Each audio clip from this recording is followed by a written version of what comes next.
I'm glad you've come, though I'm afraid there's little in the way of good news. After you left, we reached out to both the Alchemists Guild and Stillglade Fane and attempted all manner of treatments. But the results were always the same. Whatever the answer is, it's not alchemy or conjuring. Why did it have to be Y'shtola and Urianger and not me? Out of all of us, they are the ones who could feasibly have solved this puzzle. And Alphino's still missing. Gods, it's all going wrong. Where do we even start? A grave situation indeed. Might I be of some assistance?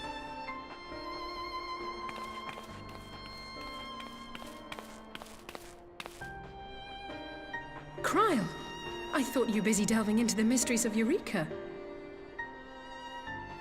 When word reached me of the plight of our friends, I could not well stay away. As a fellow scion, not to mention your erstwhile mentor, this is one of those times you should feel free to call on me, regardless of my personal circumstances. Yes, I should have thought of that. Thank you for coming, Cryle. We would welcome your insight. And I should be happy to provide it. Now, what's this I hear about Alphino heading into Imperial territory? That boy always did have some funny ideas. Do you remember the speech he gave when he was accepted to the Studium?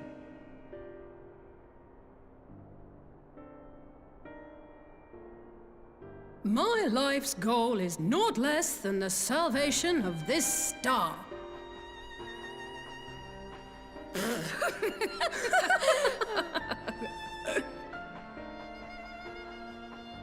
That particular grand pronouncement has been a source of great embarrassment to him, as you know. But the fact of the matter is, he meant every word and has lived his life accordingly.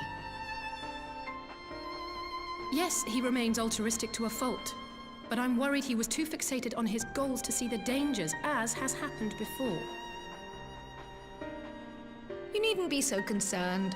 Though his values remain the same, Alphino is not the blinkered boy he once was. Slowly but surely his eyes have been opened, thanks to a certain someone. A certain someone whom he'd be mortified to learn had heard about his little speech. Mum's the word, eh?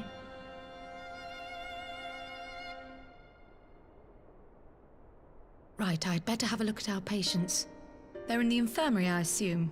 I'll need absolute quiet, so it would be best if I did this alone. If you'll excuse me.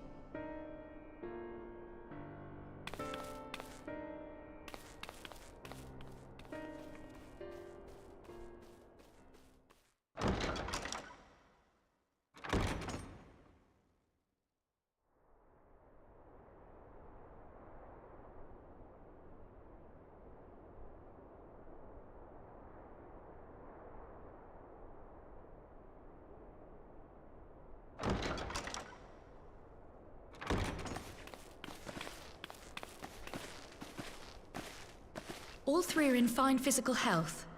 At a glance, I would say they were merely sound asleep. Except for the fact that I couldn't sense the slightest trace of them in their bodies. It's as if their souls have taken leave of their physical forms. Ah, yes. The Elder Seedseer made a similar observation. I've read the report. When you heard this mysterious voice, you described feeling as if you were somewhere else, yes? If we assume the ether which comprises your essence is being drawn to some other place, then it may be possible to follow the trail it leaves behind, just as we did in our search for Thancred. I wasn't around for that, but I can't imagine it was easy. Oh, it wasn't. But that's no reason not to try. I will have need of Master Matoya's crystal eye if I'm even to make the attempt. So I suggest we pay her a visit.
come to disturb my peace again, have you? I hide myself away in a cave, and still you people insist on pestering me with your problems.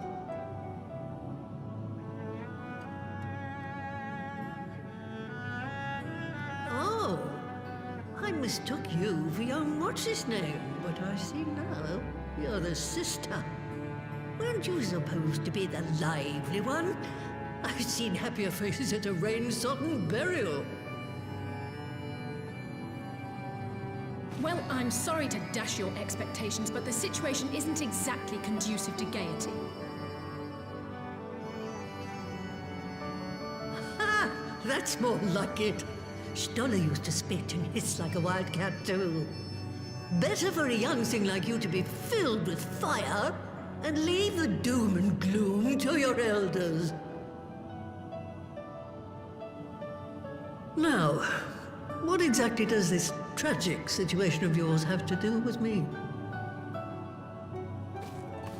If I may, Master Matoya, we have need of your crystal eye once more.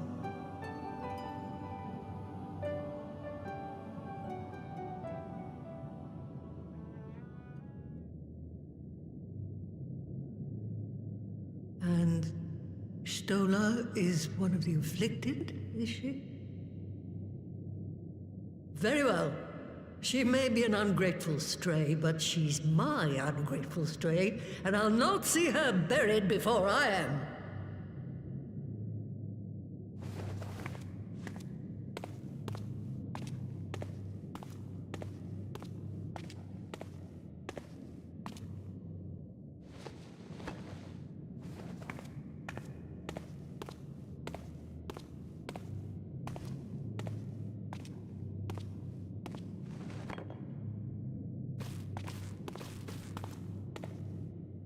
Right. Let us see what we can see. I'll begin from where our friends first fell, and cast my senses out from there.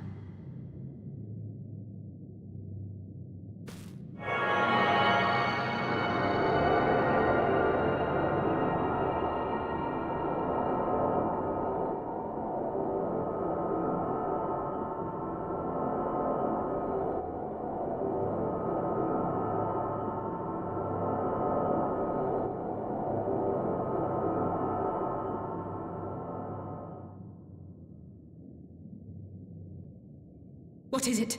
Did you find them? This doesn't make sense. How is it even possible? How is what possible? Kryl, what did you see? The threads, they just ended. And no, I didn't lose track of them. I followed them as far as they went. It's as if they were cut off. Could their ether have dissipated if it had? Oh, gods! Their bodies are just husks. It's like the broodmother's daughter all over again. No, this is different. The Kalyana girl was already dead, body and soul, when Lakshmi effected her resurrection. Aye, let's not jump to conclusions. If their physical forms yet breathe and show no signs of wasting, then it follows that their souls must still be intact somewhere. But where? That's the question, isn't it, girl? Death has not taken them to the ethereal sea, yet there are no tracks left for us to follow.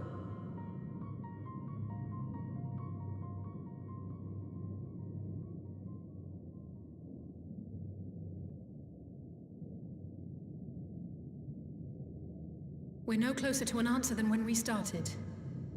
But knowing their souls are still out there is progress of a sort. We just have to keep looking. Pray, excuse me a moment. Yes? I remember, but... What, to Alamigo? We're on our way. That was Lise. Apparently, a group of Populares have defected to Alamigo, and Maxima, the envoy Alphino left with... is one of them. I'm sorry. I realize we've barely begun here, but... Go, child, go! You've made up your mind, and life's too short for dithering. I'll do some digging in the meantime and see if there isn't some other method we could use to continue the search. Let's be off then.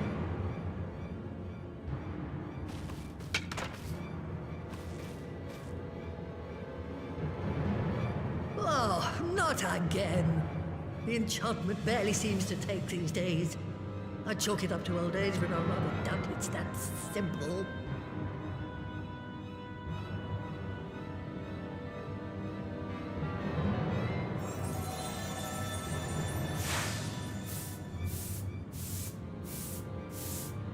Before they took ill, Y'shtola and Urianger were sharing notes on a thinning of the ether. It seems to be happening all over. Does it now? And here I was, all set to blame my woes on that creaking mountain of refuse clogging up the Thaliac. I fear something has gone awry. Still, there's naught to be gained from starting in shadows.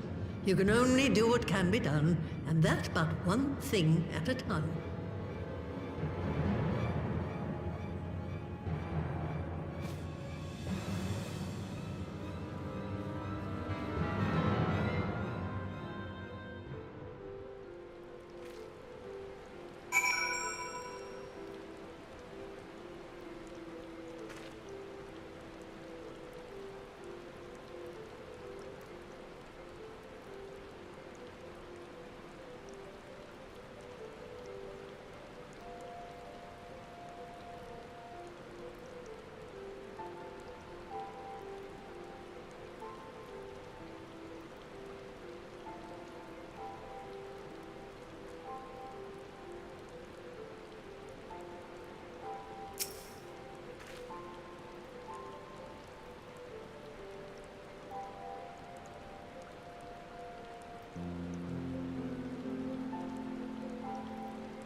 I'm sorry to drag you halfway across the realm, but when Maxima mentioned Alphino, I thought you'd want to hear the news in person.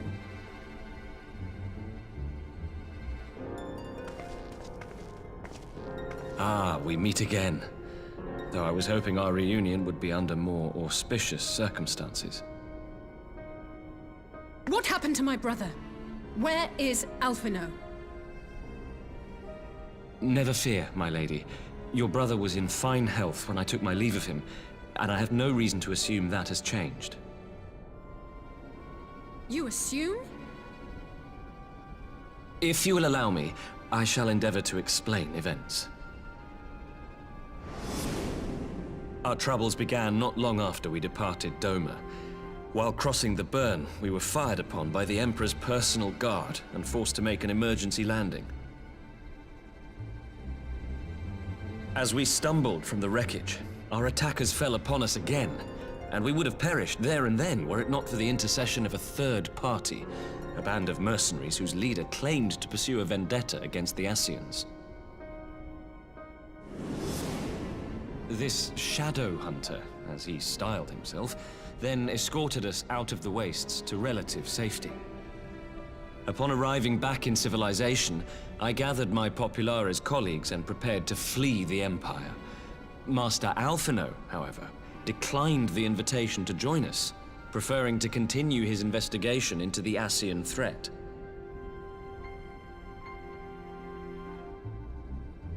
Well, at least he's not lying in a heap in the burn. Tell us more about these Ascian hunters. Who are they? And is Alphino still with them? He is. As to who they are, I'm afraid I have nothing to tell you. Beyond the fact that they root out and destroy Ascians, they were unwilling to divulge anything which might serve to identify them. They would not even reveal their next destination. But Master Alphino asked to accompany them all the same. Since parting company with your brother, we've been engaged in a game of cat and mouse with the Emperor's guard. We made our way through province after province, finding the army busy restoring order wherever we went, until we finally arrived here in Alamigo. I cannot thank Commander Aldin enough for giving us such an unexpectedly warm welcome. I'm not inclined to turn away refugees, no matter which land they call home. And if they can tell me how things lie in Garlemald, all the better. On that subject, there is much I would tell you. During the course of our journey, we heard tales that an entire rebel army had been slaughtered in the space of a single night. It would seem my former comrades grew tired of putting down uprisings in the conventional manner, and chose instead to bring a formidable new weapon to bear. Details were sparse, but the rumor alone was enough to dampen the flames of rebellion. I have also heard reports that several companies have withdrawn from their designated provinces and begun marching westward. It is my assessment that the Empire's forces are mobilizing for a large-scale military engagement. Westward? You mean they're getting ready to invade Alamigo? We knew this was coming, but not that it would be so soon. We've barely even begun to shore up our defenses. They won't stop an invading army. No, they won't. Dispatch messengers to the Alliance leadership requesting reinforcements, and send word to our officers in the field to hasten completion of those border fortifications. Prepare to meet the Imperials head on!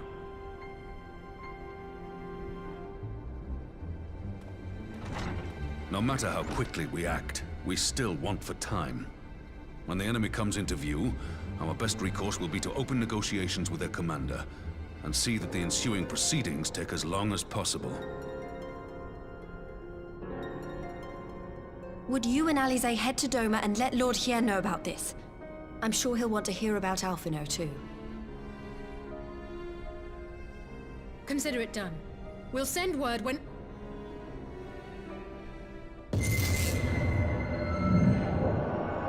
Untold sorrow must be changed.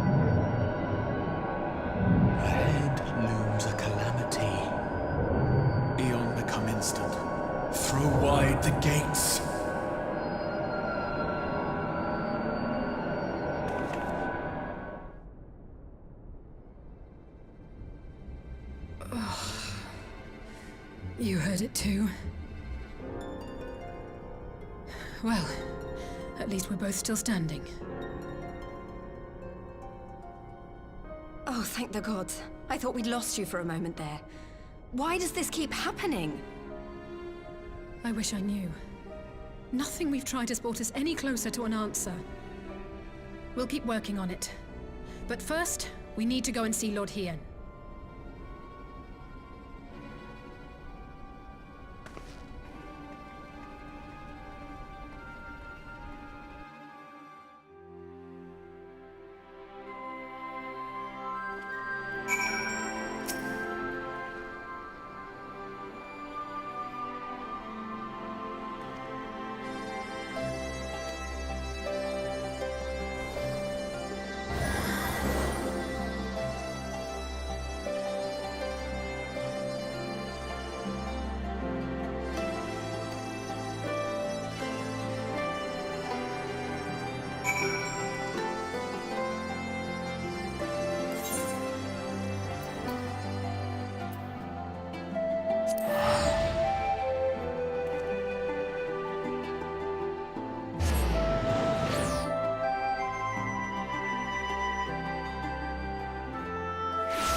It seems the engineers have matters well in hand. Should the barrier work as we intend, Doma will be free to reinforce her allies in Alamigo without fear of weakening her own borders. Honored friends, the time has come to put your hard work to the test. Start the generator.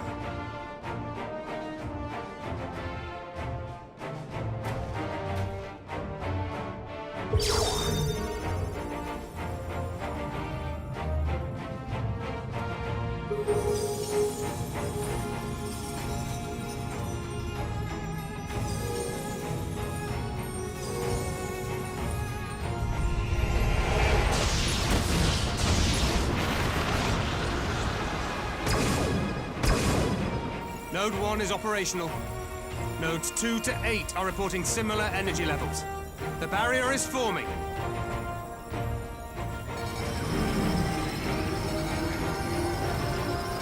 $1,000 yards, 2,000, 3,000. Expansion remains smooth. No fluctuations detected.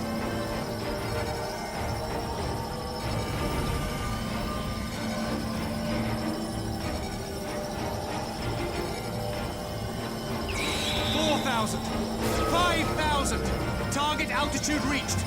The barrier is holding steady at 5,000 yards. We've done it!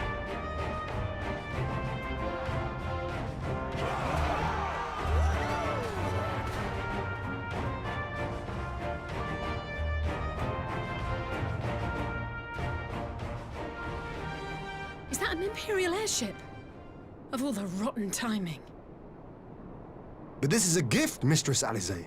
They can test our new wall for us.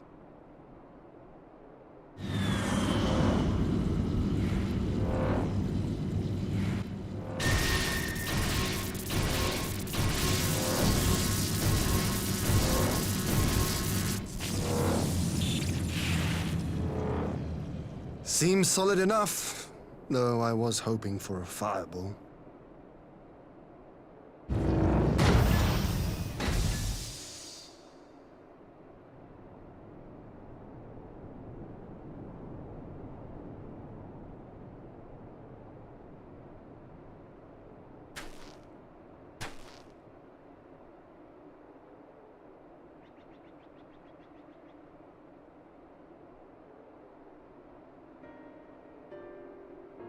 By the gods, it's Alphino. What are you? Let me go! He has my brother! Lower the barrier!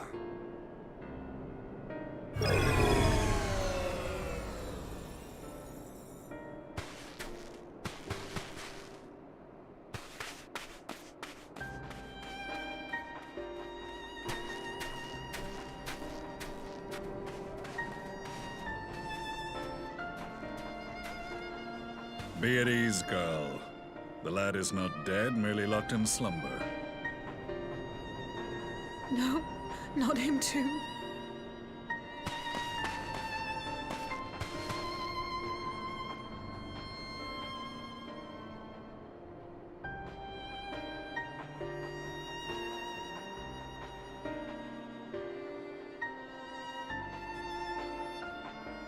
We could identify no cause and found no remedy.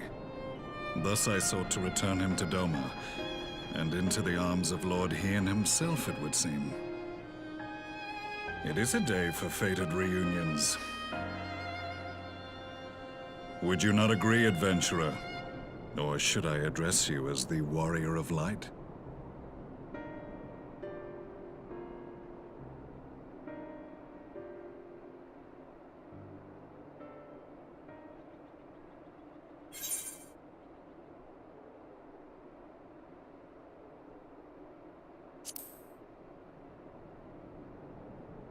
I, Gaius van Baelsar, the Black Wolf. That was the title I was given, one I have long since relinquished.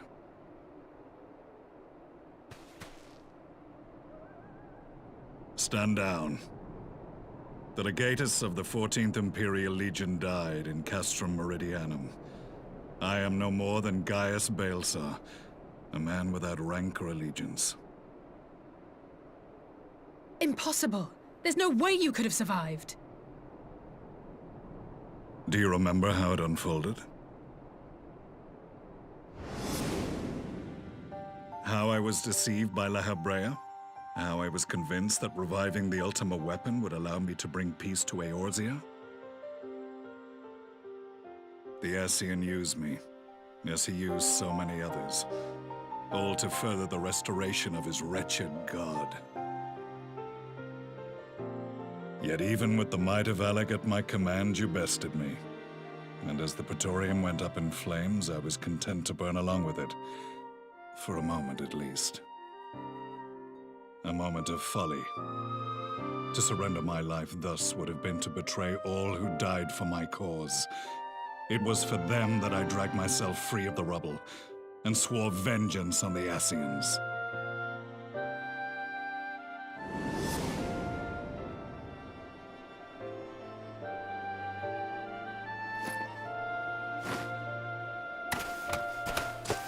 The Black Wolf has shed his pelt, never to return to Garlemald or her legions. I live now only to exact revenge.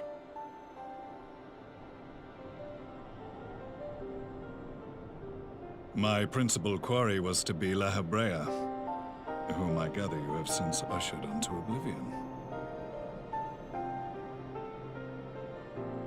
But so many more remain.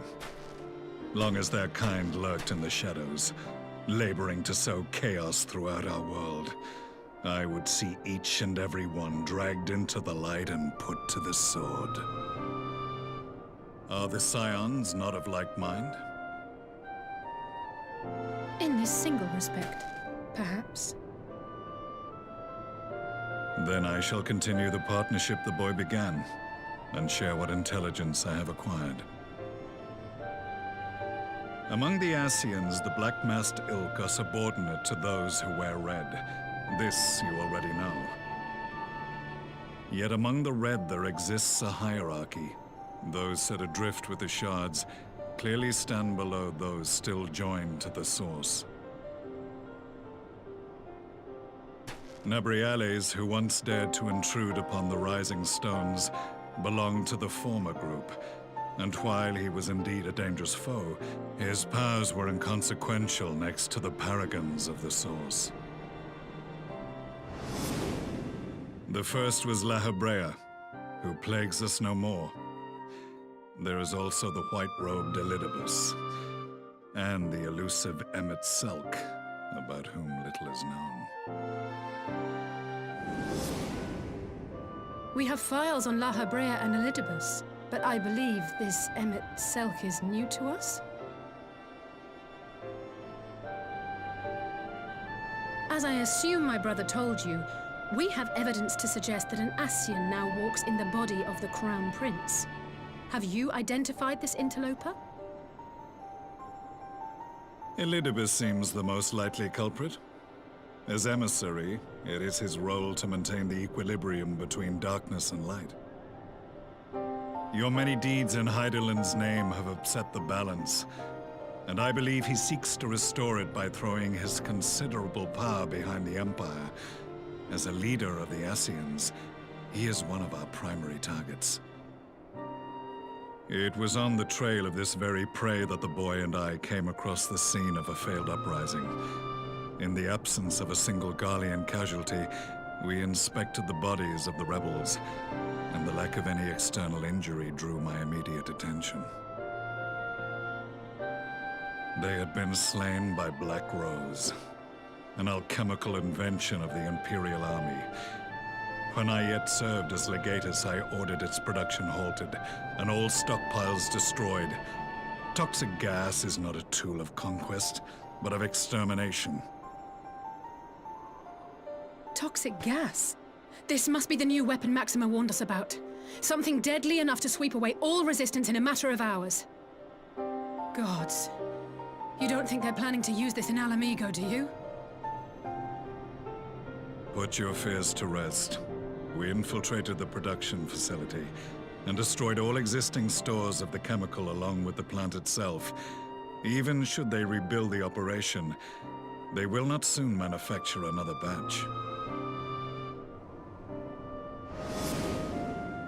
Regardless, I would draw your attention to a directive we discovered in the plant's records.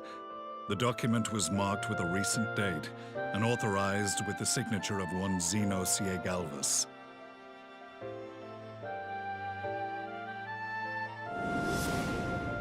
A dead man signing the death warrant for thousands. 'Tis bad comedy.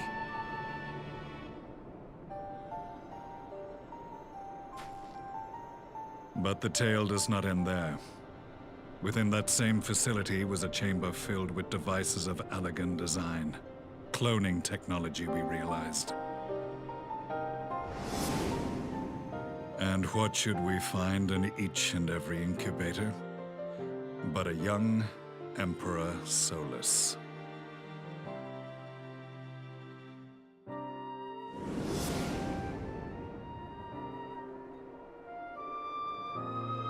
All of which prompts the question, were the Ascians responsible for these abominations, or was it the will of the Emperor? I must know which hand guides the Empire. Though I have given up my rank, I am yet a son of Garlemald, and I will fight for the future of my homeland.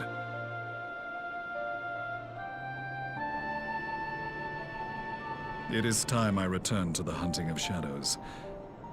We should focus on our common foe. To reopen old quarrels now would serve no purpose. You saved my brother's life, so I'm willing to let sleeping dogs lie. But in truth, it's not my decision to make.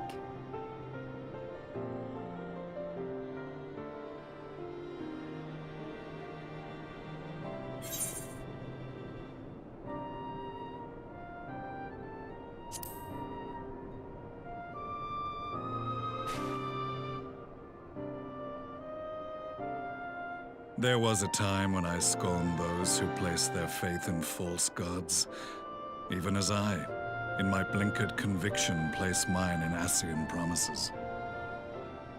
Unlike yours, my strength of will and my restraint was found wanting. We shall meet again, warrior of light.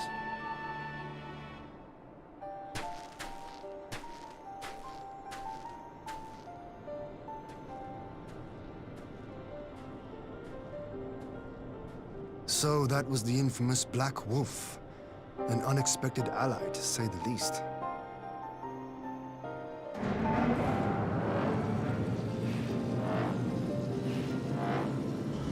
Well, I am content to leave the fine-tuning of the barrier to cleverer minds. Let us bid our friends from the Ironworks farewell, and see what can be done for Alphino back in Dorma.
Our supplies at Black Rose have been ruined, but the new plant is already under construction.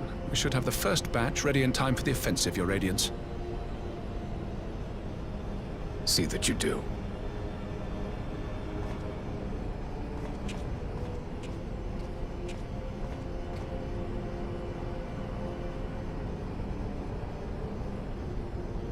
Ah, yes, the infamous Black Rose. If I recall correctly, Gaius did not much care for the invention.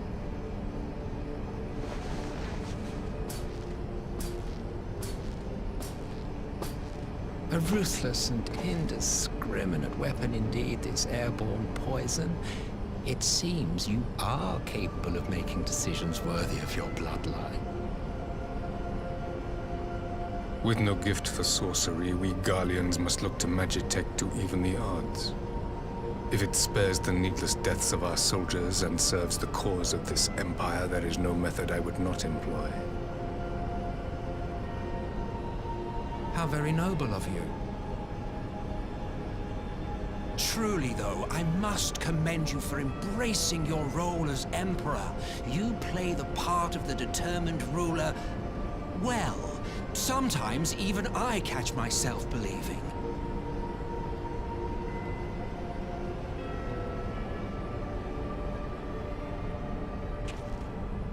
A silent agent of death.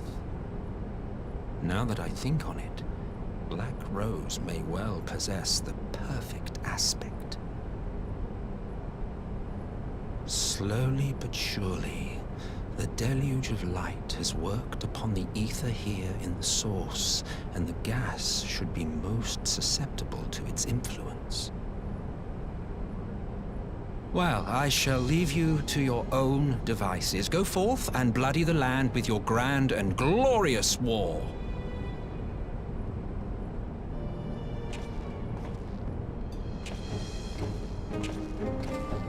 While you do what, precisely?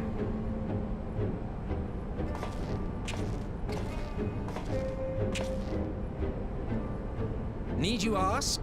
I will be doing what all Ascians do. I am well aware that your kind exists only to usher in the next calamity. But you seem oblivious to the harm your singular agenda causes to the Empire.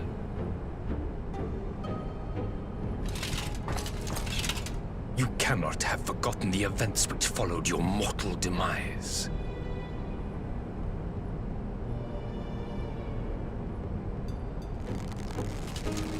Our homeland was plunged into civil war for your failure to name a successor. The edifice you so carefully constructed was but a hair's breadth from collapse.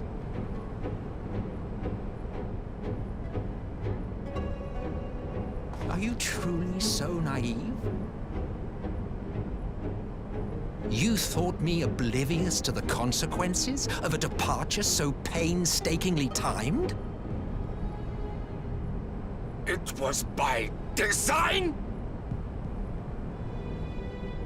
Well, of course it was. Though I will admit the resulting panic exceeded even my wildest expectations. But how can you be surprised? Throwing the world into disarray was the very purpose for which this nation was, as you say, so carefully constructed.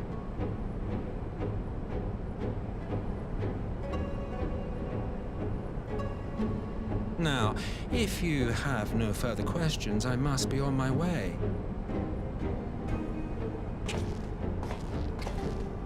Since we may not meet again in this lifetime, it would be remiss of me not to offer a word or two of gratitude. I really must thank you for this surplus of vessels. I can mold any host into my own image, but having bodies tailor-made for me in this fashion is so much less tiresome. You dabbled in Allagan cloning techniques, yes? It certainly is a compelling, not to mention entertaining, field of research. And of all the options available, you chose the Founding Father on whom to experiment. You have a twisted streak to you, Varus. Like grandsire, like grandson, hey?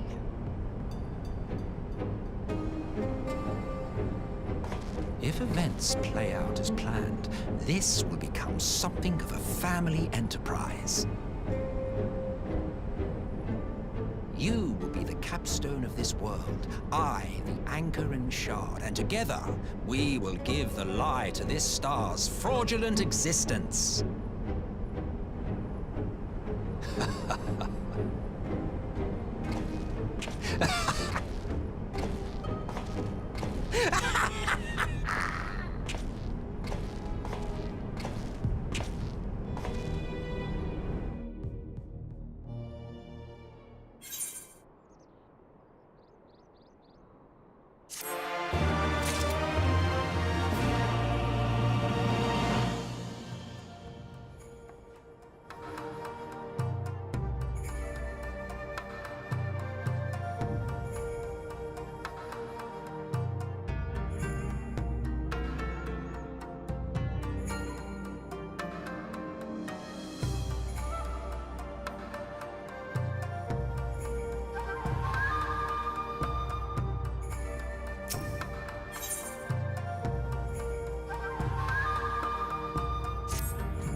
Welcome back, you two. Greetings, Lord here. Glad you could join us. Glad to be here. I would have come sooner, were our own defense is not in question, but I am pleased to report that our soldiers are assembling for deployment to Alamigo as we speak. We're grateful for your support. Thanks to the efforts of our allies, it won't be long before we've established defensive positions on this front as well.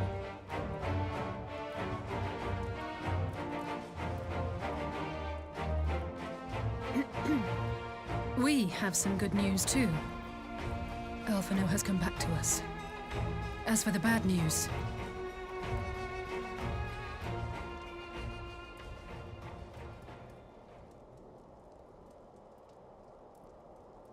So, Alphino won't wake up, Gaius van Baelsar is alive and hunting Ascians, and the Empire is planning to poison us all with toxic gas. Does that sound about right? Ordinarily, any one of those things would have left me in shock. But the way things have been lately, it's all starting to seem pretty normal. Getting back to your report, are we sure this Black Rose is the weapon Maxima was talking about?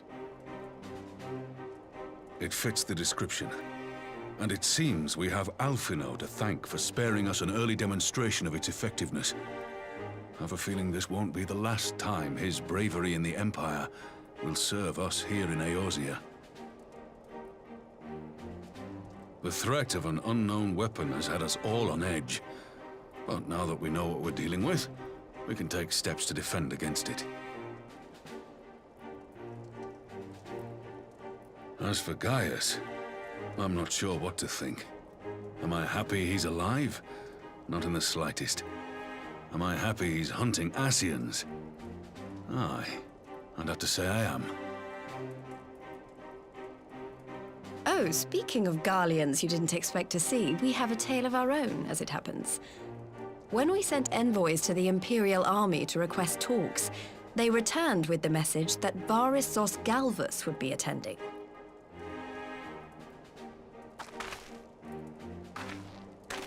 The Emperor himself. Well, Varys did sanction the Popularis peace mission. But knowing that an Ascian walks in his son's skin, I do not see how we can trust him or anyone from that nest of vipers. The Alliance would proceed with negotiations regardless, if only to give ourselves more time to prepare. We do, however, require your cooperation. Right. Yes. So, as a condition for the talks to go forward, the Empire has requested that a member of the Scions be present. There'll be a representative from each Alliance nation, of course, but I'm afraid we have to ask that you come along too.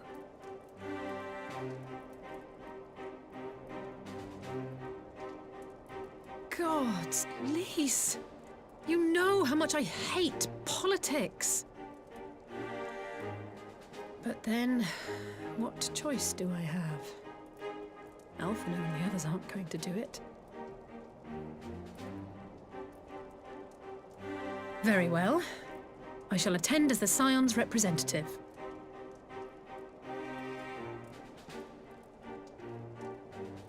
In case you're wondering why I didn't ask you, the Empire also requested the presence of Eorzea's champion.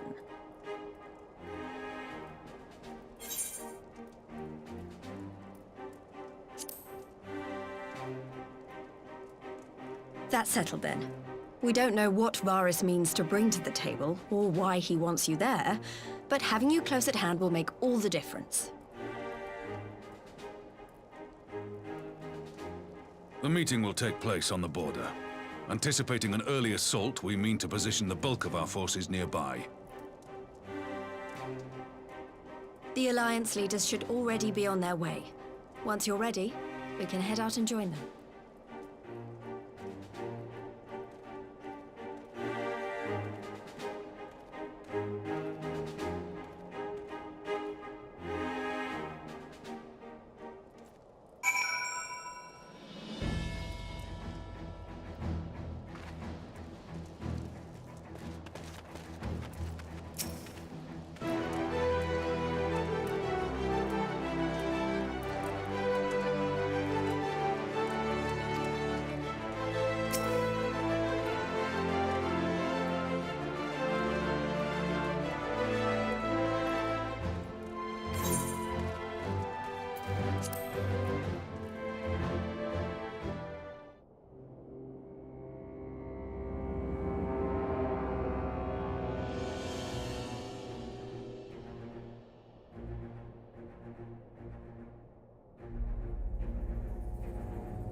esteemed representatives of the Eorzean Alliance. On behalf of the Garlean Empire, I thank you for inviting me here today. As this parley was convened at your request, I invite you to speak first. Very well, Your Radiance. I, Nanimo Ulnamo, 17th in the line of Ul, should be pleased to oblige you. As recent events in Alamigo and Doma have made plain, the subjugation and exploitation of neighboring nations is not a sustainable policy. Should this day end in war, you may very well defeat us, but you will never extinguish the people's desire for freedom. Though it may not be in our lifetime, there will be another revolution, another war, and the cycle will continue. Doma has entered into a concord with the nations of Eorzea, a partnership wherein we recognize one another as equals. Garlemald could be afforded similar treatment. You need only set aside your ambitions and join us in paving a path towards peace.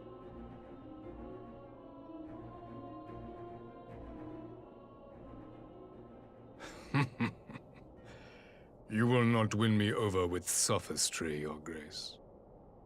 As you know only too well, this alliance lacks the strength to keep the peace within its own borders. Even now, your struggles with the Beastmen continue unabated. Divided, you sow this fertile soil with the seeds of your differences and reap naught but discord and chaos for your trouble. Eorzea must be united under one leader, one purpose. I would offer you both and bring an end to your strife.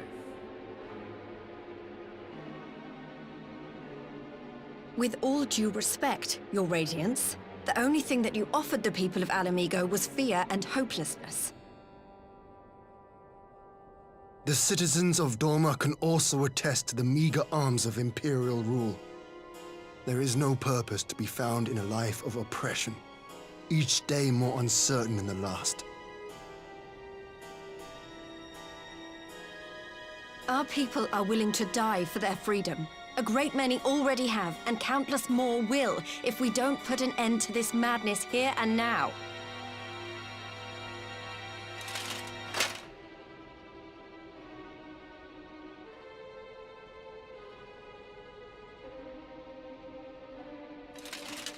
We brought order and stability to your lives. This madness and bloodshed is of your own making. You broke the peace, not Garlemald. Peace. Order. You kill our peoples, despoil our lands, take everything that is ours. And what? You expect us to lick the boot that grinds our faces into the dirt?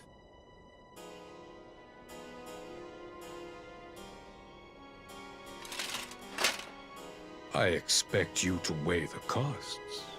To recognize that countless lives have been lost on both sides in pursuit of a greater good, and to not squander all we have achieved in a fit of petulance.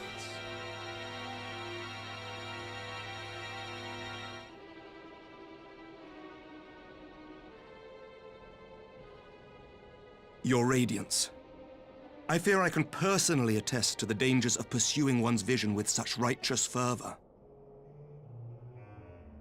For 1,000 years, the Holy See of Ishgard waged war with dragons.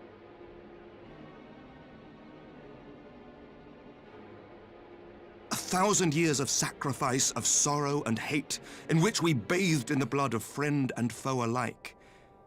Had it gone on any longer, we may well have drowned. Yet we have chosen to raise ourselves out of this bloody spiral, and have since made peace with our former enemy. So I understand. No doubt the dragons were more receptive to your overtures in the wake of their leader's demise.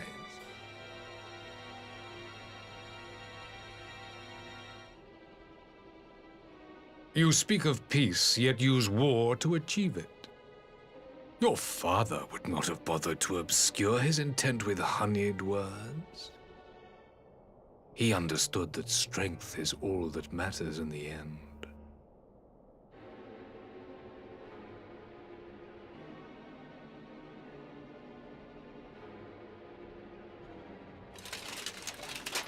Without his clarity of vision, I can but wonder what will become of Ishgard and her people.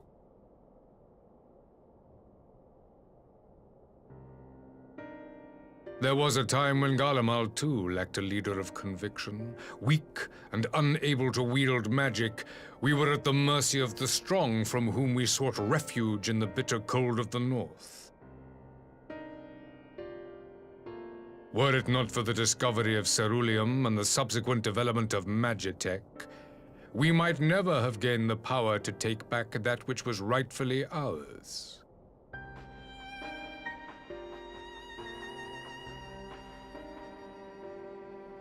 You speak as if your people were the first to have been driven from their homes. Limsa Lominsa was built by wayward souls in search of a place to call their own. On the shores of Vilbrand we found it, and from those humble beginnings did we grow and flourish. And all without robbing our neighbors of their liberty.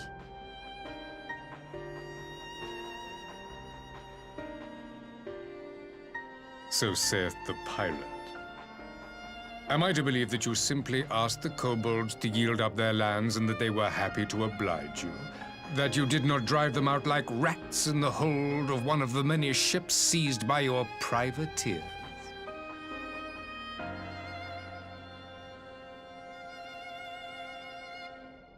I will concede that after centuries of exile, reclamation may be mistaken for invasion. Nevertheless, it is not. And those who till stolen soil have no right to object when cast out in turn.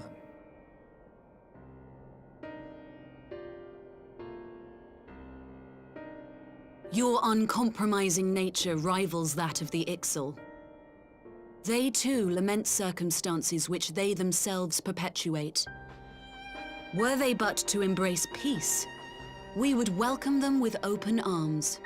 Indeed, some few have done just that, and now receive of the Twelve's Wood's bounty. Would that your people might learn from their example.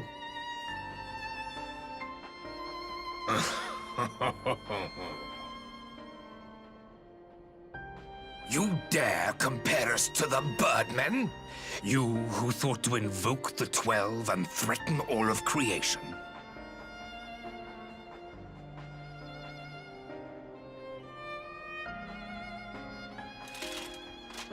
I came here in the hope of finding some speck of common ground, but I see now these discussions will accomplish nothing. Despite what you people may believe, I am not wont to choose the sword over the olive branch. 'Tis but a pity men are loath to accept one without first being shown the other.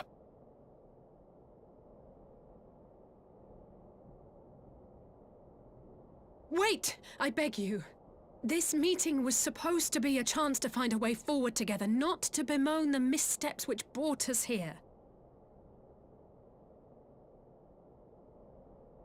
Please. If you truly consider violence a last resort, there must be a way we can come to an agreement.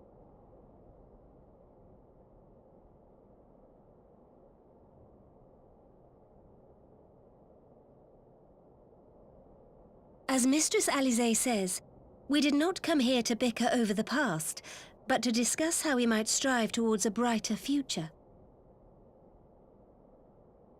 Emperor Varys, may I suggest a short recess, that all present might compose themselves prior to beginning anew?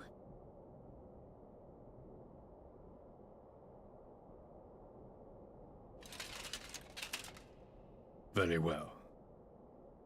I pray this intermission will suffice to move these talks in a more constructive direction.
Now then, who would have the floor?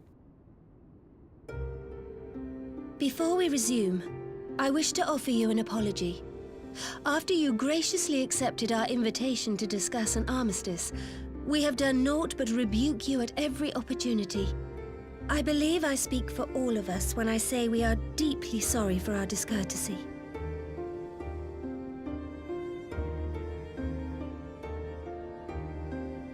I'll admit your familiarity with our affair surprised me, and served to remind me how little I know of yours. I think all here can understand the desire to reclaim one's homeland. But why expand further? That is my question. If I may, the answer can be found in the Imperial doctrine they took great pains to impart to my people.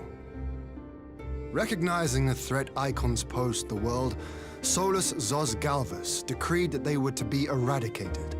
To this end, he began a campaign to unite all lands under the Garlean banner. Or so we were taught. Yet the Emperor only reached the burn, the Baron said to have been laid waste by Icons, after conquering all the lands that lay between. What is more, I am quite certain the practice of summoning was not nearly so widespread in the days before the Empire's founding. When you put it like that, it all starts to sound like an excuse, doesn't it? But to distract from what? Why are you really waging this war?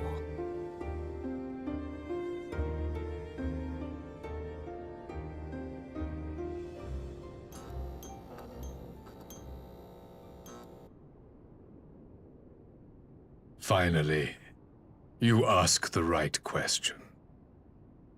I can but hope you heed mine answer and at last accept the righteousness of our cause. My goal is this: to return the world to the way it once was, the way it was always meant to be. In doing so, mankind will be made whole once more.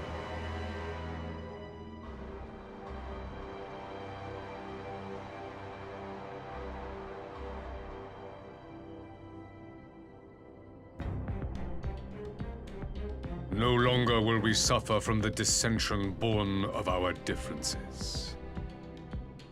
There will be but one race, a perfect race, as we were when time began. What in Rorga's name are you talking about? I am talking about the origins of the star, of the source and its 13 reflections. At the instant of the great sundering, 'twas not only the world that was shattered, but mankind itself. Thus were we divided into myriad races, each with its own unique imperfections. That is why man looks upon his neighbor and feels fear and hatred, why he wages war, why he kills his brother. You all in your own way have proven as much today. The peace you seek is but a fleeting solution to a fundamental problem. One which calls for more drastic measures. To bring about everlasting peace, our worlds must be rejoined.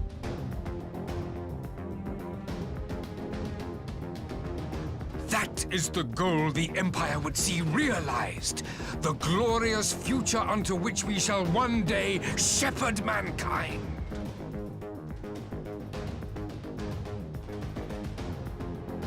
A rejoining of worlds. I have heard this tale of the Source and its reflections before. Are these not the self-same desires as the Ascians? Emperor Varys, do not trust in their words. They will lead you to your doom.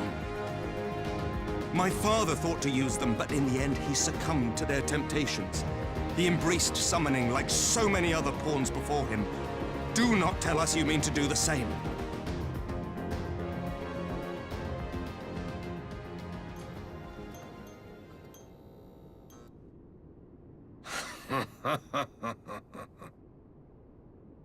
To be a pawn, free from the burden of choice, would be a blessing.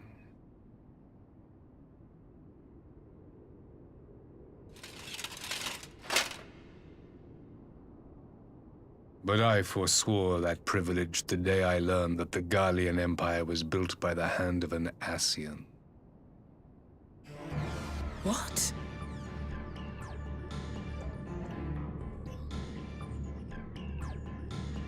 Yes. My grandsire, the former Emperor, is of their number. And who better to build an empire capable of bringing about the calamitous change we desire? Would you condemn me for this alliance? For bowing to the will of these shadowy masters, when the prize is true and lasting peace?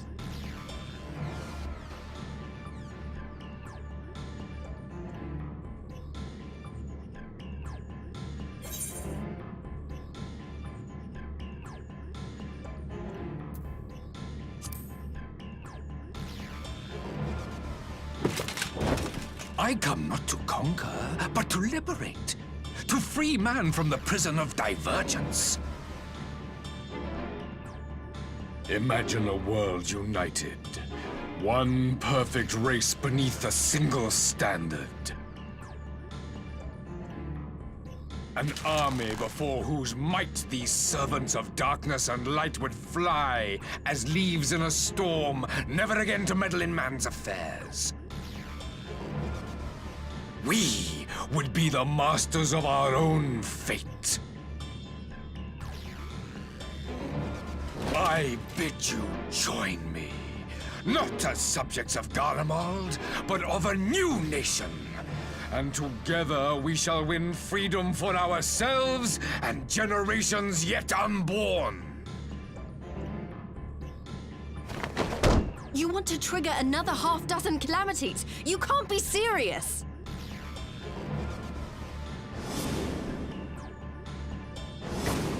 Have you forgotten how many died?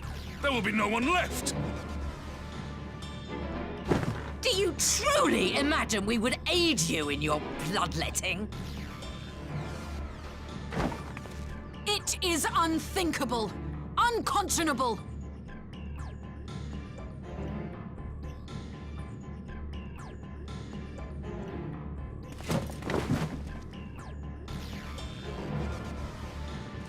What is the alternative? To be as cattle waiting for slaughter? I would have us work together, that we might take fate into our own hands!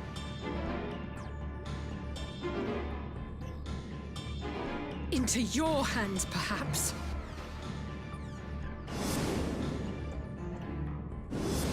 But what of the other worlds, your radiance? With every calamity, you obliterate a star and every soul that dwells on it. To the Ascians, we are all but tiny, momentary specks within an indifferent universe. We cannot hope to oppose them until we have been made whole once more.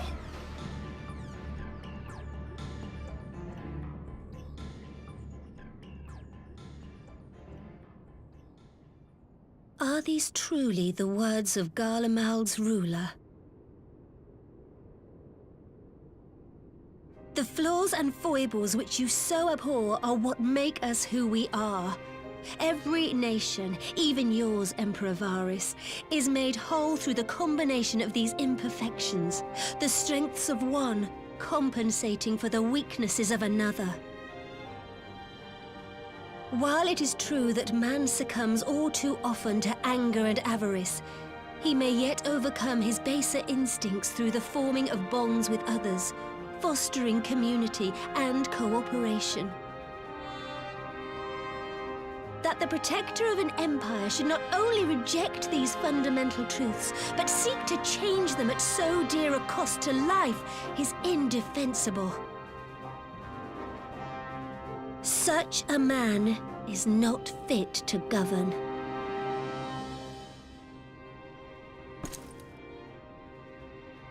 And you, warrior of light, would you refuse me as well?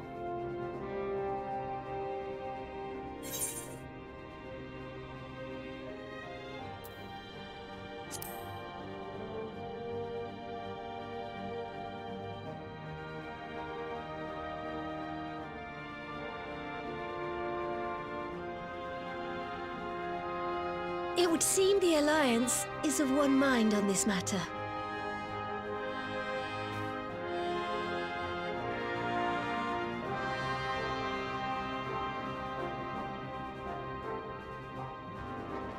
You Eorzeans never cease to disappoint me. Though I suppose I have only myself to blame for expecting more from savages. This discussion is at an end. I bid you make ready for our next meeting. It will not be at the negotiating table.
I'm not sure what I was expecting from our meeting with the Emperor, but it wasn't that.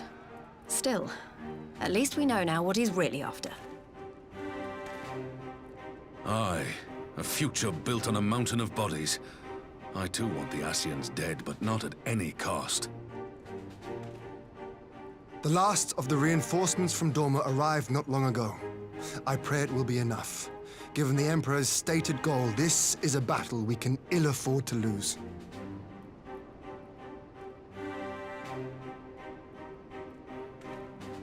If the Gallians come in force, we may not have much say in the matter, even with our combined strength. We knew from the first that the odds would be against us. But if there is even the slightest chance of victory, we must do everything in our power to seize it.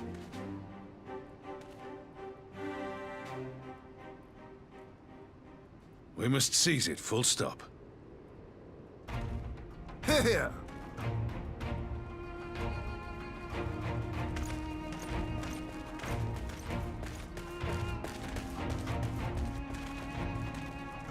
The two of you are to join an irregular unit and support the main host. I won't bother asking if you're minded to fight. After coming this far, how could I not? And for once, there's no one around to countermand me. Not that they would. Not even my brother. But we all know who really make the difference. Ready to frighten some Garleans?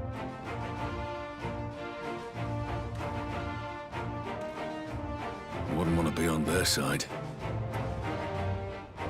Might I ask you to accompany the Dorman contingent? They are strangers here, and your presence would do much to raise their spirits.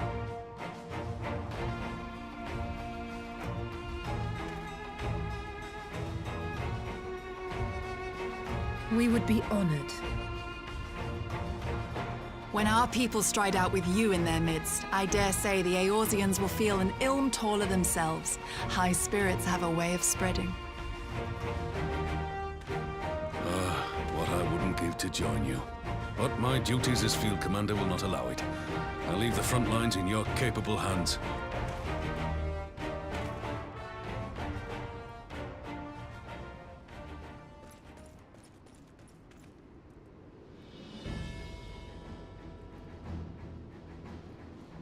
Comrades, ready your arms. The hour of battle has come. May the crystal guide us to victory!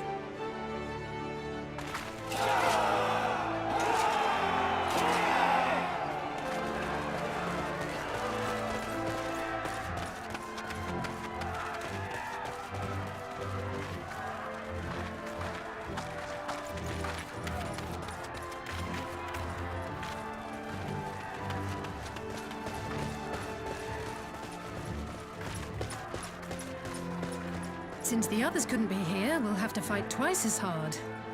If Alphinaud wakes to find the Imperials have won, I shall never hear the end of it. It's strange. I thought I would be terrified when the fighting started. I should be terrified. But with you at our side, I can't help feeling everything is going to be all right. So please,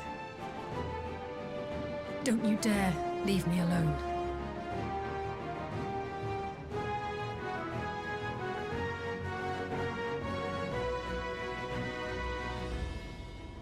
No matter what happens, we have to survive together.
underestimate me.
We did it!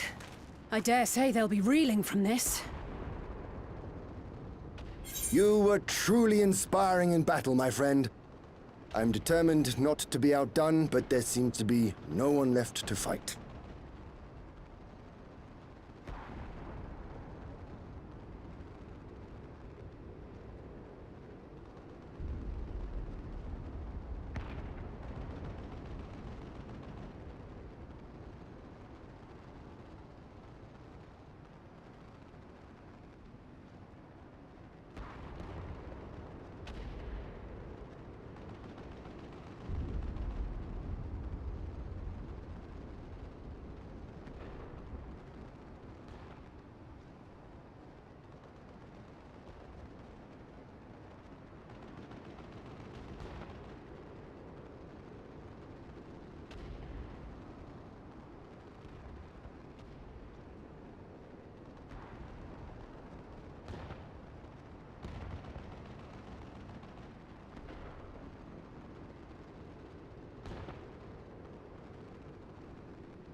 A tactical withdrawal, perhaps?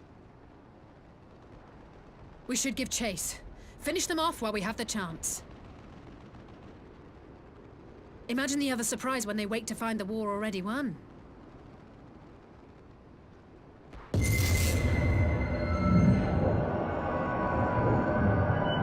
light will expunge all life. Only you can forestall the calamity. Throw wide the gates. No! Not like...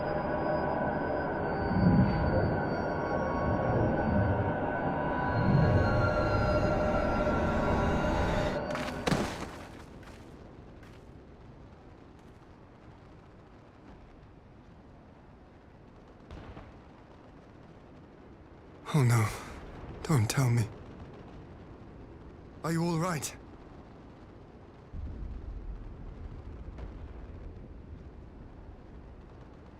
Quickly! We must get her back to the encampment.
There have been several skirmishes along the border, but as yet neither side has delivered a decisive blow.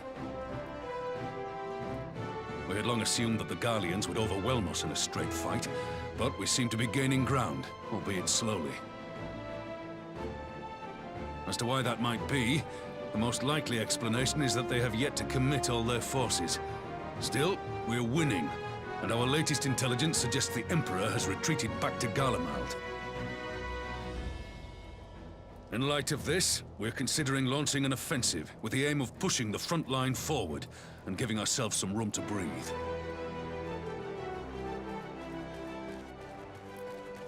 Commander! The Imperials! They've broken through our defenses to the east! What? Our scouts say their forces are being led by Lord Xenos. Lord Hian and Commander Hext have taken their troops to provide support, but we don't know how long they can hold out. So, they've been biding their time, waiting for his arrival, have they? Very well. Send word to our allies, requesting reinforcements for the front line.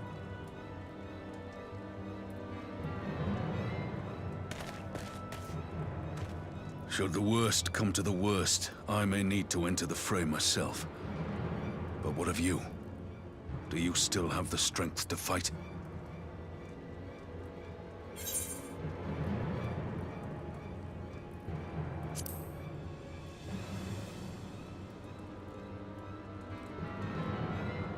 Much obliged. Given the choice, I'd take you over 100 soldiers.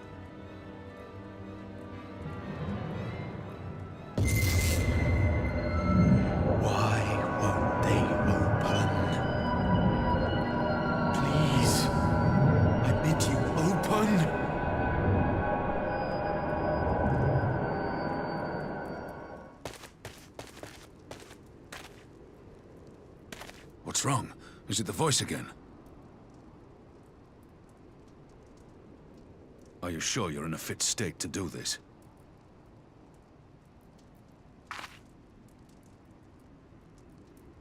May Ralga grant us strength. Give 'em hell, lass. I, for my part, will defend this place to my dying breath.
that of my forebears.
Magic?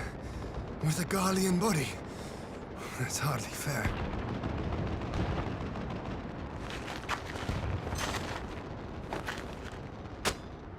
Still, he must be stopped, no matter the cost.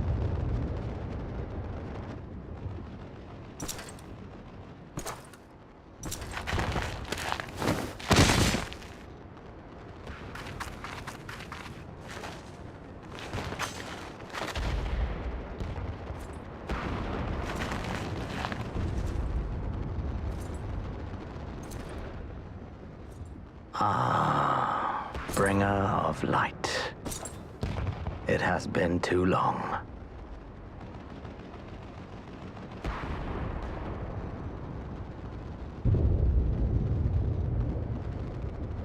No words to mark our reunion? So be it. Equilibrium must be restored, and only your death will redress the balance.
This one's for you, Ada.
Here it comes!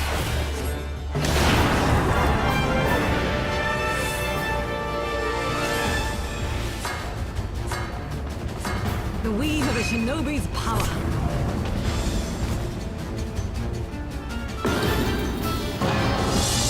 The art of my forebears.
Your mother chose her champion well.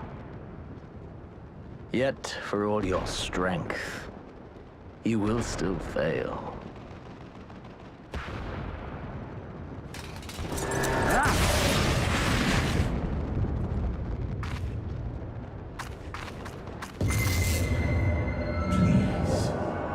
I beseech you.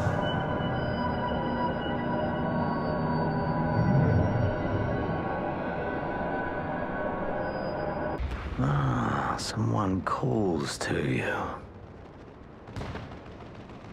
Too late, alas.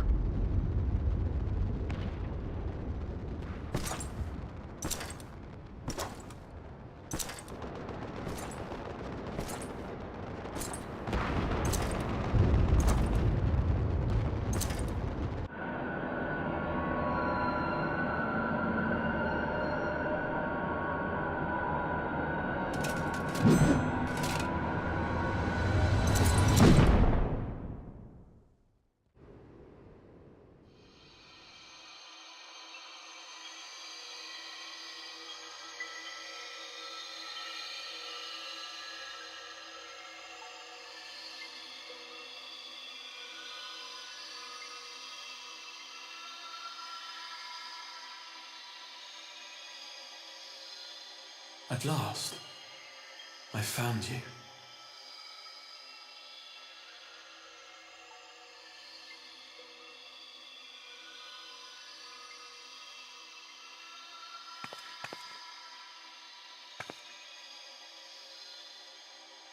Please, there's no cause for alarm.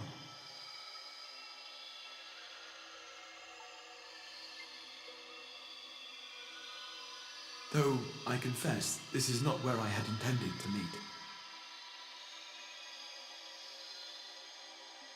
But the place of our meeting is of no consequence, like the war you wage.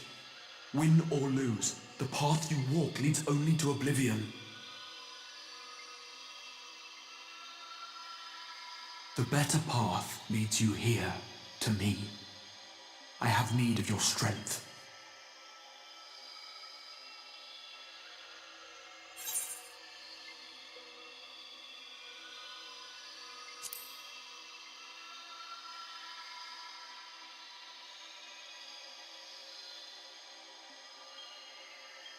I'm afraid such questions will have to wait. We have precious little time, and your work is not yet done.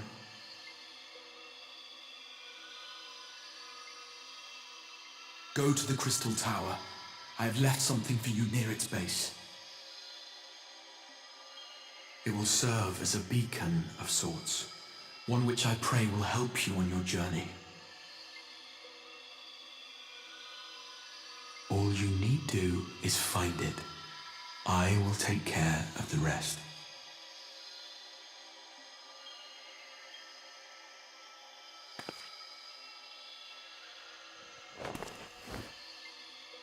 Soon, we will throw wide the gates. And the path to the first will be yours to walk at last.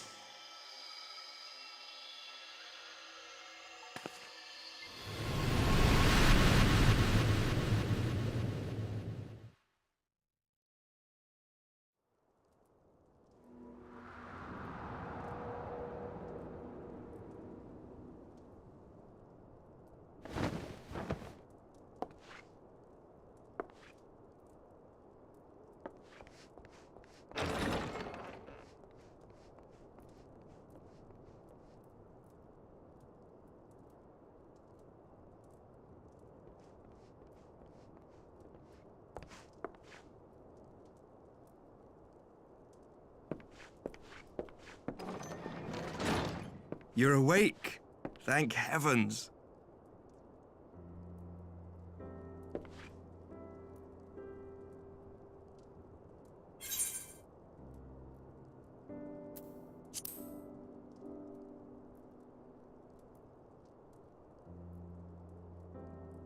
I see you recall that much, at least. In the midst of your duel, it is said you faltered, and that the Crown Prince seized the opportunity to deliver a mortal blow. Yet before his blade could find its mark, he was distracted by the arrival of a second adversary who bore you away from the battlefield and into the hands of our chirurgeons.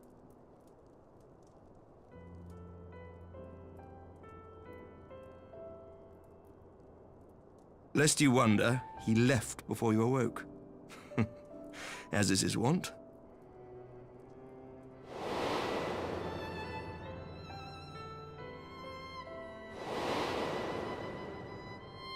Estinian never was one for emotional farewells.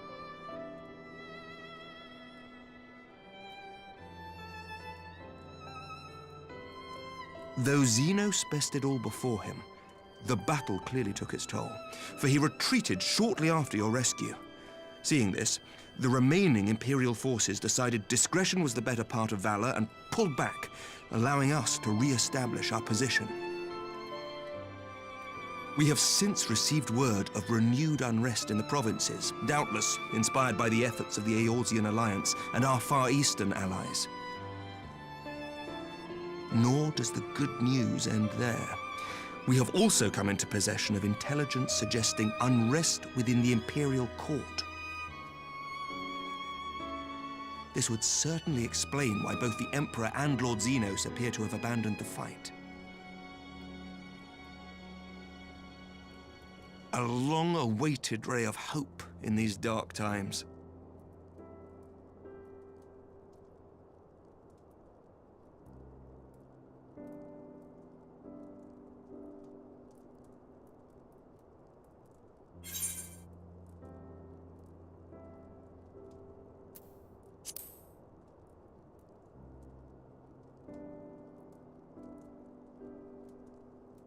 Yet to awake, I'm afraid. But please, concentrate on your own recovery for now. You have carried the hopes of some half-dozen nations, and we are all eternally grateful for your efforts. But no one is without their limits, not even you. Leave this fight to us, my friend. You have earned your rest.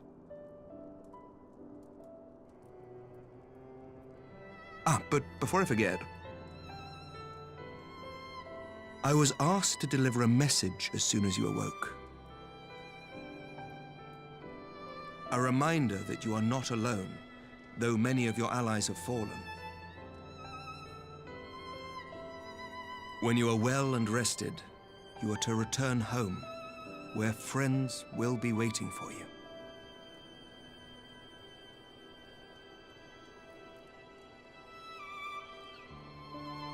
Now, if you will excuse me, I must return to the front. May we meet again soon, under happier circumstances.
the 12! I don't believe it!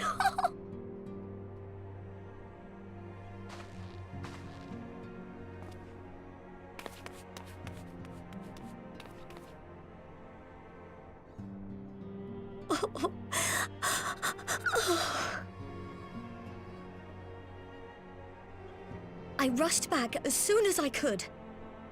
I swear, my heart nearly stopped when I heard you'd collapse like the others. What in heaven's name is going on?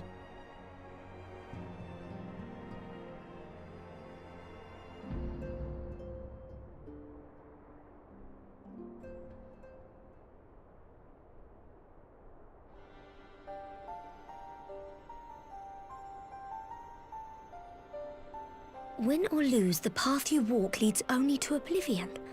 Oh, well, that's helpful. And what else did he say? The better path leads to him?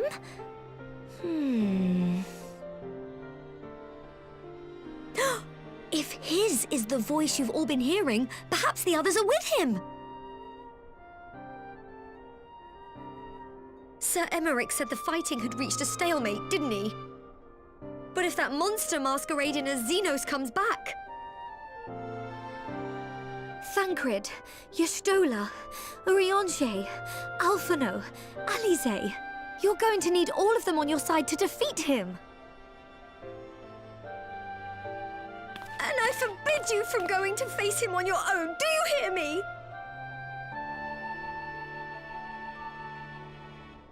So if you must leave, go and find the others. Bring them home.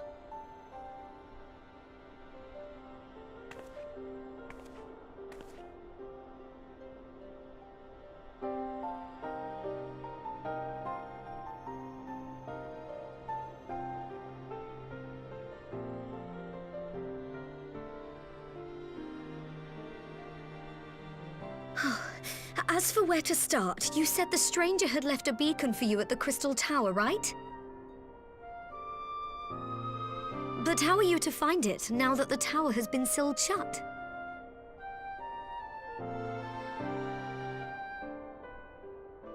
There has to be a way. If anyone would know, it's Sid and the researchers of St. Coinac's find. Don't you worry, we'll find that beacon for you.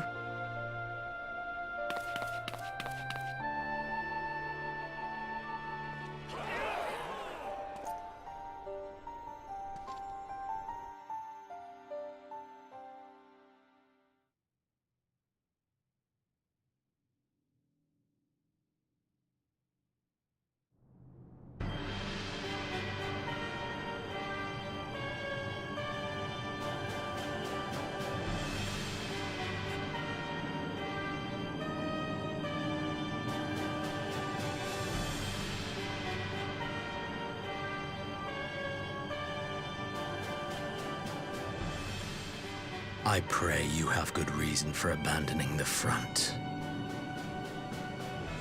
How could I remain there while the rumor that my son is possessed by a demon spreads like a sickness here at home? I will not be made to fight for the throne a second time. But what of you? Did you not tell me you would destroy Eorzea's champion with the ease that one might swat a fly?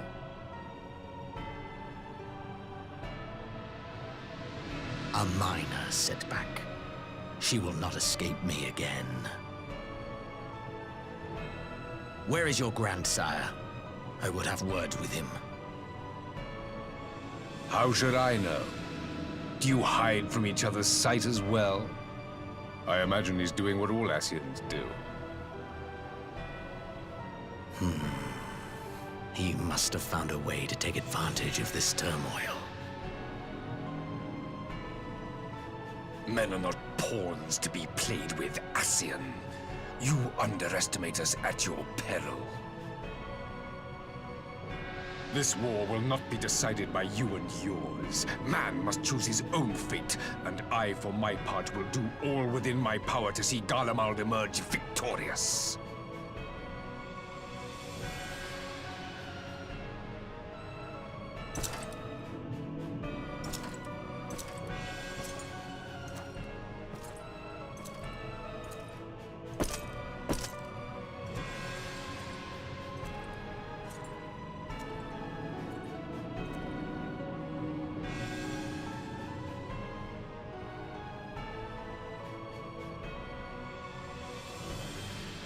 Pray forgive the intrusion, Your Radiance, but the requested preparations are now complete. We stand ready to begin production of Black Rose upon your order.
enemy. My friend, had I been but a step faster.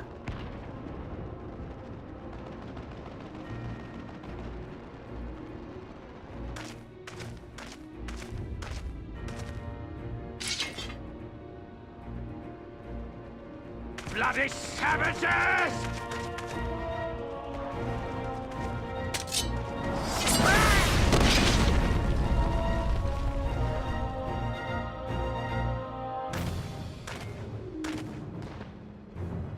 A pity your hunt leads you elsewhere.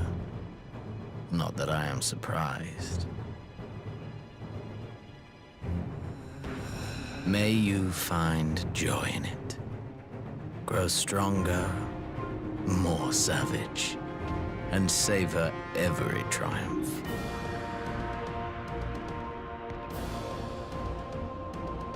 In the meantime, I will reclaim that which is rightfully mine.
Look how many people there are! Should we get to it then? Pick up anything that seems the least bit device-like, and we'll make ourselves a pile. Well, if it isn't the hero of the hour, maybe you'll change our look. We've found bugger all without you. Biggs! Wedge!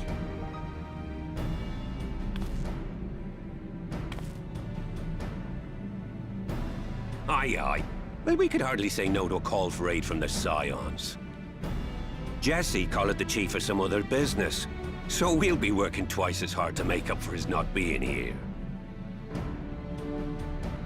Thrice as hard, even. Thank you, both of you. I'm sure we'll find that beacon in no time.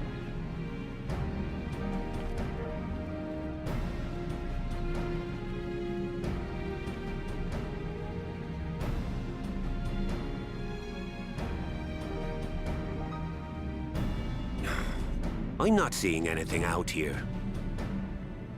Do you reckon you could squeeze in there, Wedge?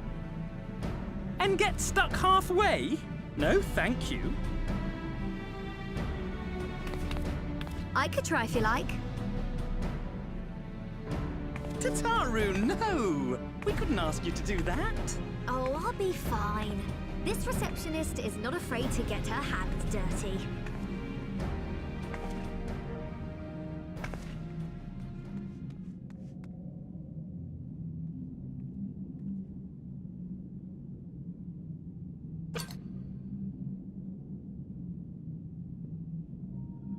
Sorry, I meant to say, the scholars haven't finished their preliminary assessment of the site yet, so we're not supposed to venture too far in. What's that you got there? Now that looks promising. Isn't that the Ironworks symbol? Counterfeiters? Now I have you. You are right. What's happening?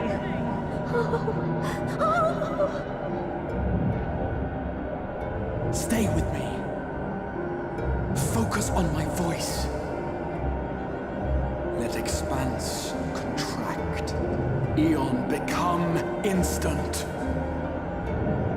Wait, this must be it. The device. Oh, this is supposed to happen. Throw wide the gates that we may pass. Oh, safe journey, warrior of light. Find our friends and bring them home.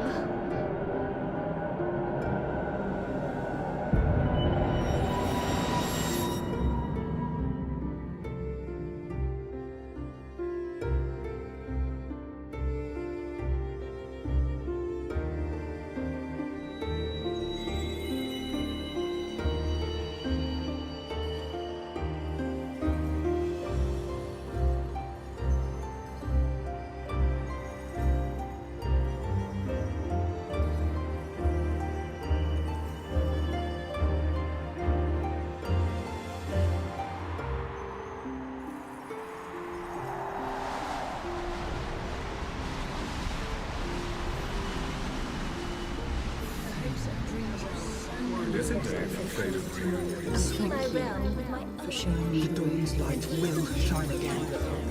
Oh, do not look at me so. You're slaves to a tyrant! There's no freedom in that! This is one battle you cannot fight. Away with you! I must say, your spirited accounts always comes in welcome. We did everything right! Everything that was asked of us, and still it came to this!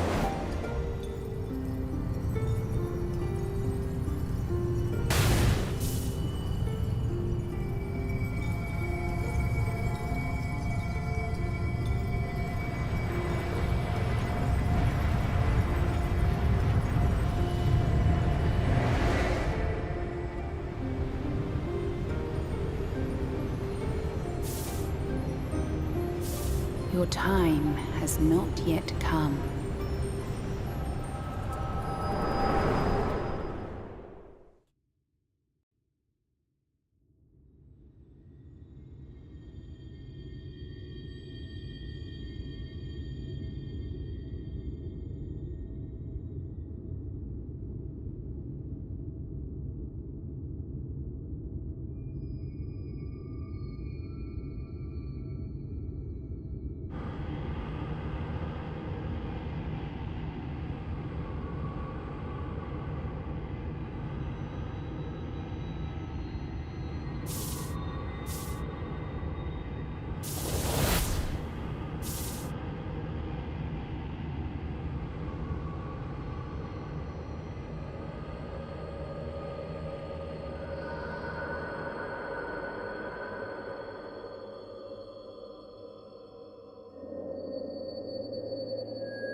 endless dreams I awake.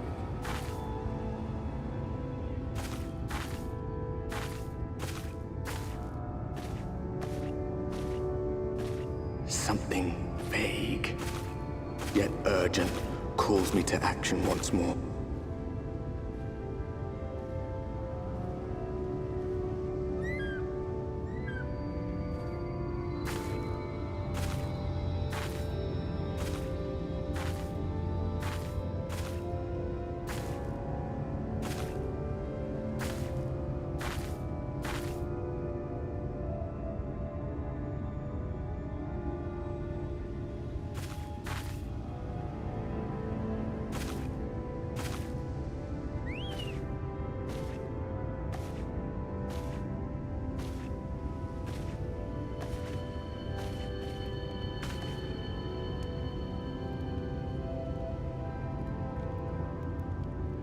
Rare to meet someone out here who's not a peddler themselves. What brings you into the wilds this time of night?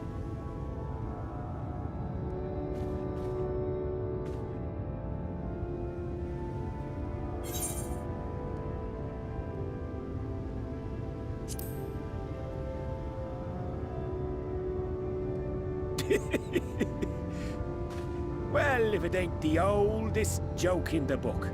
Me granddad, God rest his soul, used to tell that one to the barman at kicking out time.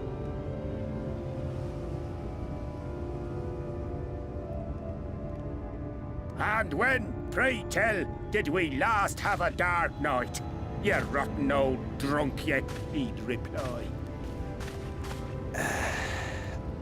Yeah.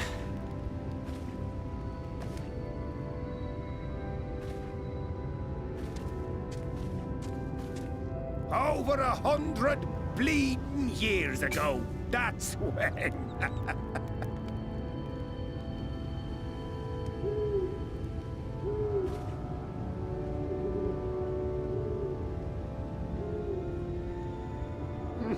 You got that look down to a T. I'd almost think you meant it.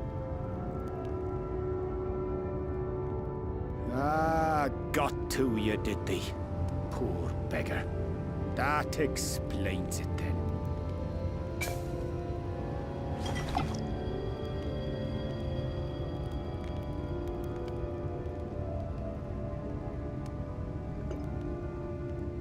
Well, I've roads to travel and wares to sell, but you'd best hurry along to the town nearby. Just head east through the trees and aim for the Shining Tower. You'll find the place soon enough. 'Tis the biggest settlement for malms around. Go on now, friend. They'll take good care of you in the Crystarium.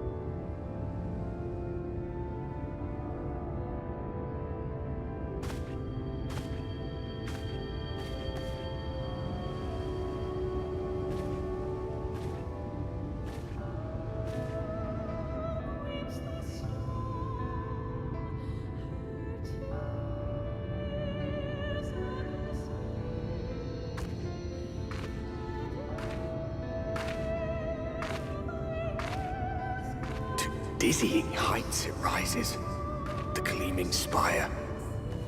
Its tip threatening to pierce the blinding canopy. There, it will all begin anew. Between dark and light, the pure and the corrupt. The one true struggle.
halt!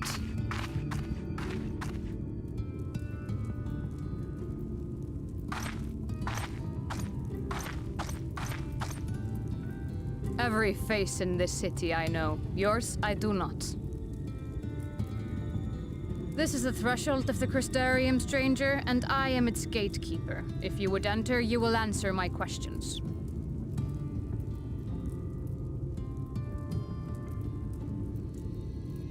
From where do you hail?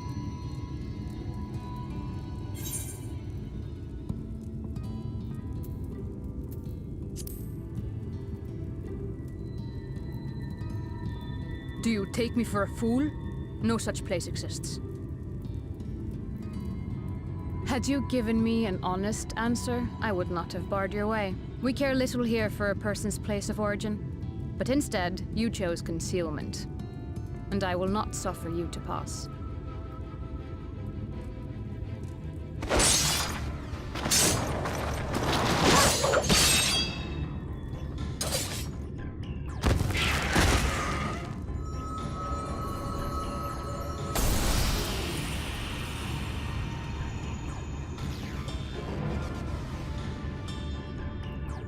That one had eaten. It must have gulped down the whole hand, ring and all.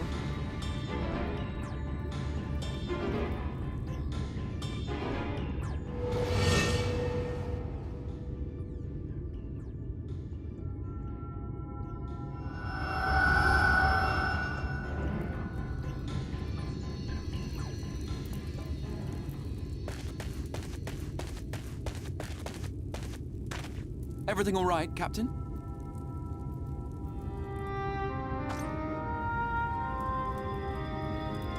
Quite all right, my lord. Just a stray sin eater, and a weak one at that. I see. Weak or not, we should be on the lookout for more.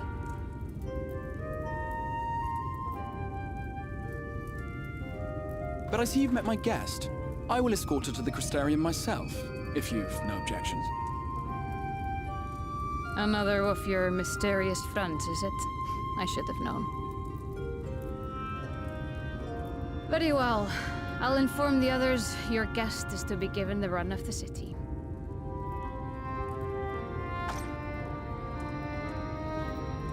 Pray forgive my less than cordial welcome. May the rest of your stay with us be a pleasant one.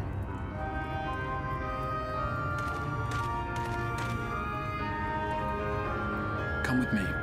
I will answer whatever questions you have when we are somewhere more private.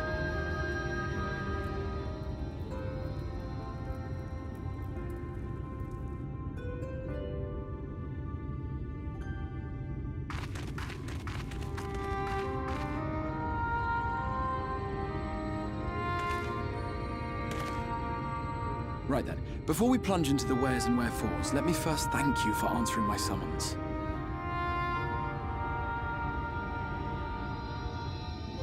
I had intended to bring you directly to my personal quarters, but I fear my aim was slightly off. That you are still able to make the crossing unharmed is a great relief. And so, we come to the question of where. The realm in which you now find yourself belongs to one of the 13 reflections, or shards. The first, to be precise, even if its inhabitants are largely oblivious to the fact. As to wherefore, having been awarded the rather grandiose title of Crystal Exarch, I, in my capacity as caretaker of the Crystarium, thought to seek the aid of you and your companions.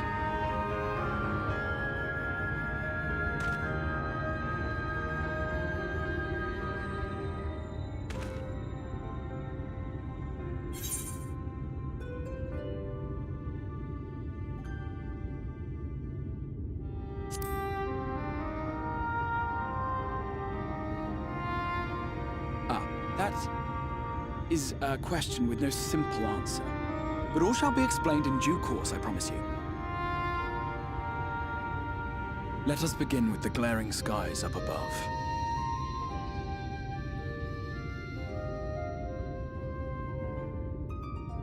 Here in the first, the world has been all but consumed by primordial light. It began a century ago, by this realm's reckoning. A luminous flood swallowing everything in its path. More than 9/10 of this star was lost. And the fortunate few who survived are hounded by abominations born of that catastrophe even now.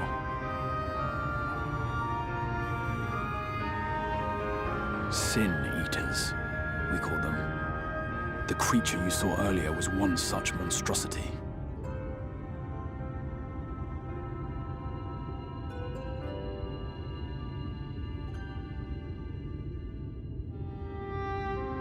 It was to save the First from this menace that I learned to bridge the rift between worlds. That I might call upon the aid of the greatest of heroes. And though it meant depriving a world of its champion, I had to try, for in saving the First, you would bring salvation to the Source as well.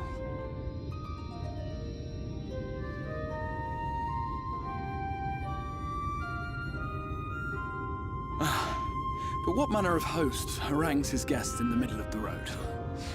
Let us continue our talk within the Crystarium.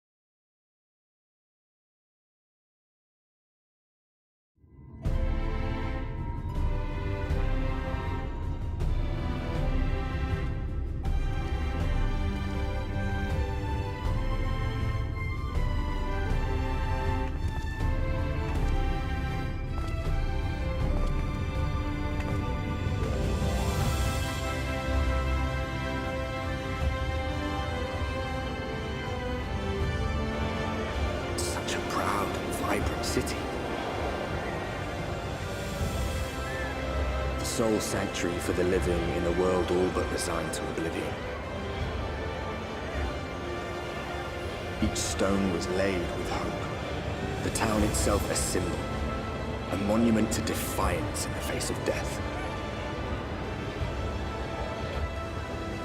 No would-be hero could fail to answer its call.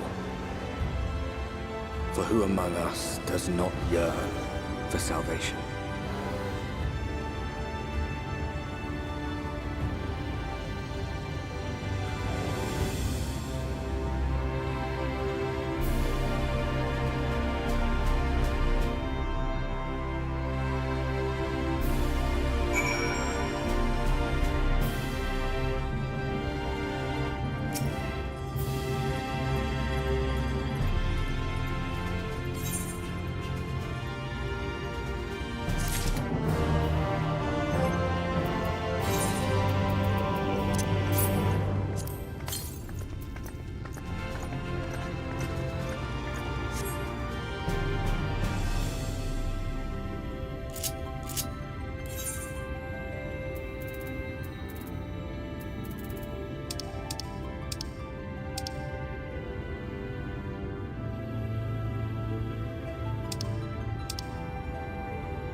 Welcome to the Ocular, my private study. We can speak here without fear of being overheard.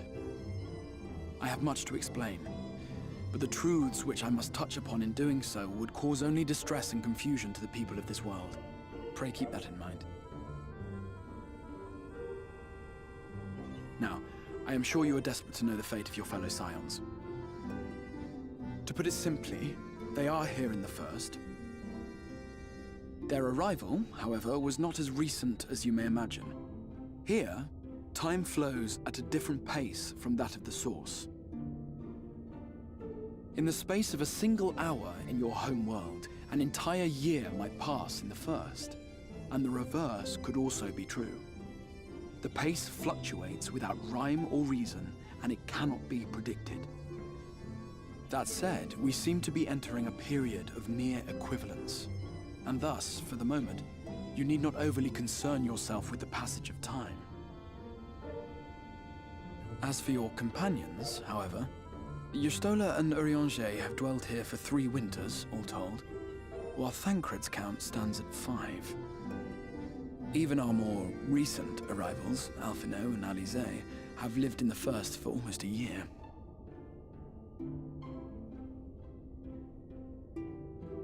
My intention had been to summon only you, but the art of reaching across worlds has proven exceedingly difficult to master. Thus it was that my fumbling hand closed upon those to whom your fate is most closely bound as well. As they were not the object of my summons, their transference was incomplete. Though they may appear to possess corporeal bodies, they are, in truth, merely spirits that one can see and touch. Consequently, while you yourself will be able to pass between worlds with relative freedom, they will not.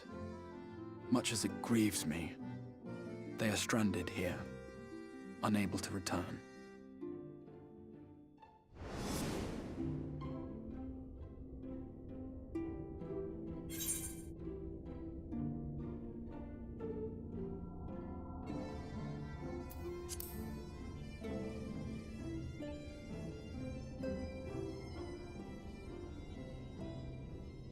We spent every waking hour searching for a way to reverse the summoning. In the beginning, at least.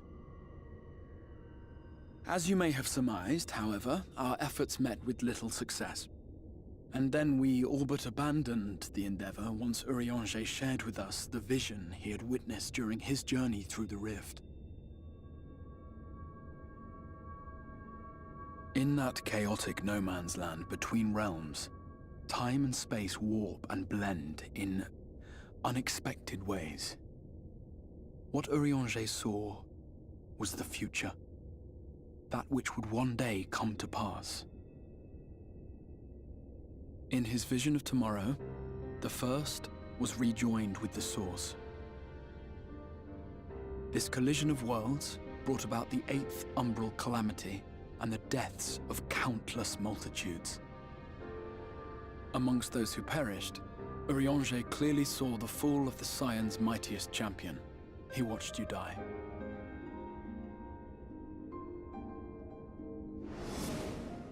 And thus did the Scions embrace their exile, and began searching this world for a means to forestall the coming catastrophe in yours. Their souls are stranded in the First, yes, but they have fought on, desperate to save their home and you from destruction. Nor have their efforts been in vain, for it was they who finally established that the elimination of the Sin Eaters will indeed serve to prevent the calamity. Considering these circumstances of our meeting, you would be forgiven for doubting my version of events. And so, before all else, I would suggest you track down your comrades and hear the tale from their lips. I shall of course be happy to assist in these reunions, and you need not make any decisions regarding your involvement until you are certain of where you stand. Meanwhile, I promise I will not rest until I have found a way to help your friends return home. What say you? Have I earned your trust for the moment, at least?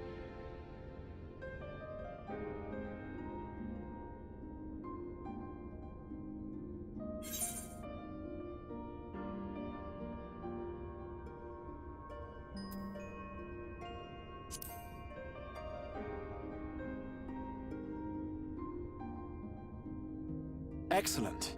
You will not regret this. With that settled, we shall have to see about getting you ready for the road. Traveling across the rift has no doubt left you weary. I will arrange for a room where you might rest in comfort. While it's being prepared, perhaps I can show you around.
This is the Musica Universalis, the commercial heart of the Crystarium. What you might need to prepare for your journeys can be purchased here.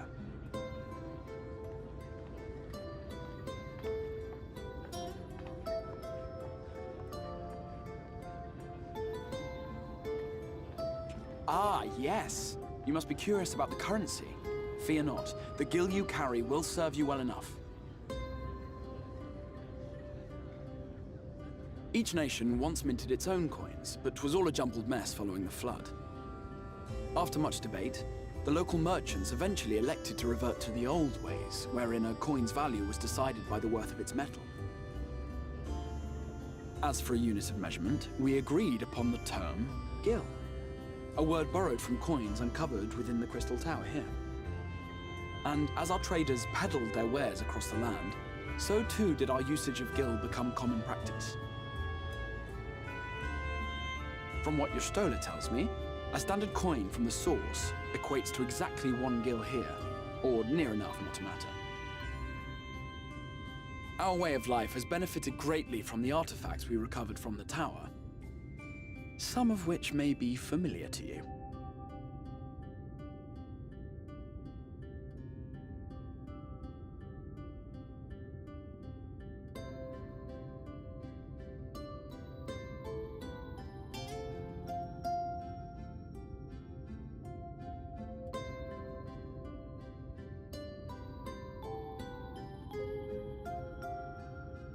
But I fear it would not be practical for us to provide everything to which you are accustomed.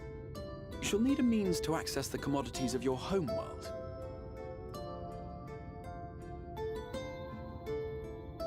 Avan Kerm Sin? Yes, I'm here! Of course I'm here! What amusements do you have for me today?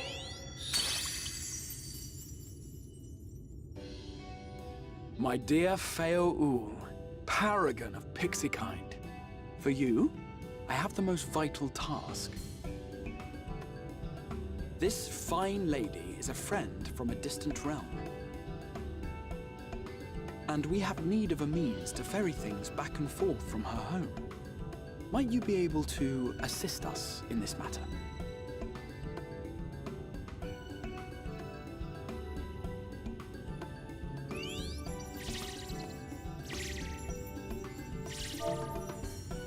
You came from beyond, didn't you?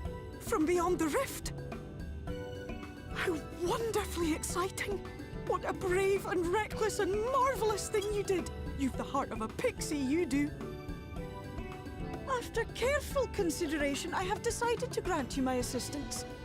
Make a pact with me and the fun can begin. But answer me this, traveler. Did your garments come with you when you crossed over? Your teeth? Your nails?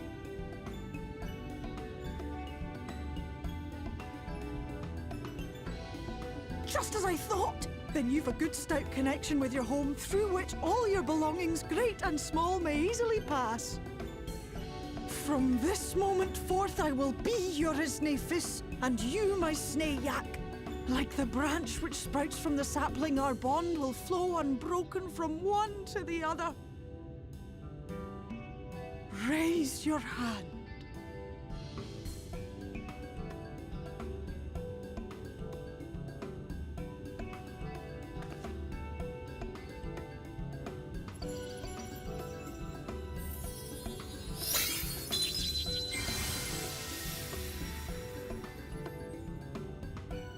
Tis done.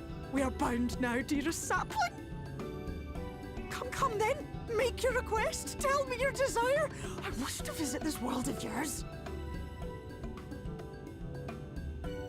Mayhap a message to your friends in the Source to inform them of your safe arrival.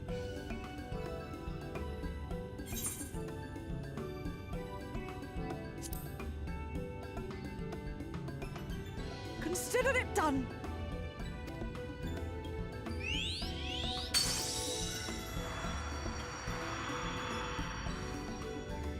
As you heard, that was Feo Ul of the Pixies. Their kind possess an affinity for magic akin to that of arcane beings.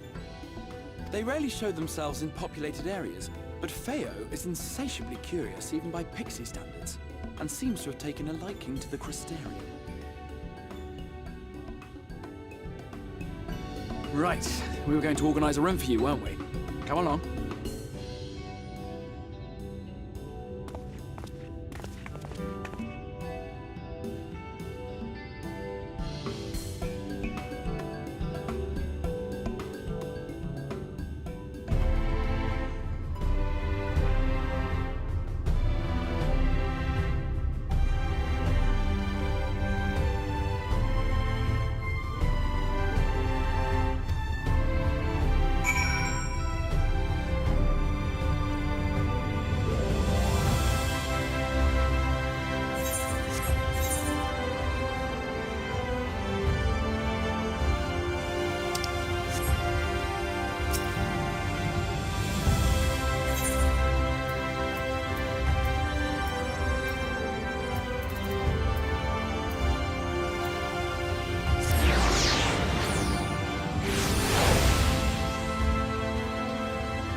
I know you.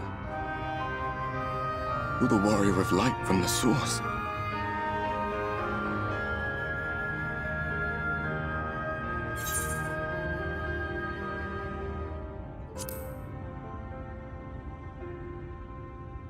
What? Did you just... You can hear me? Oh, gods, how long has it been?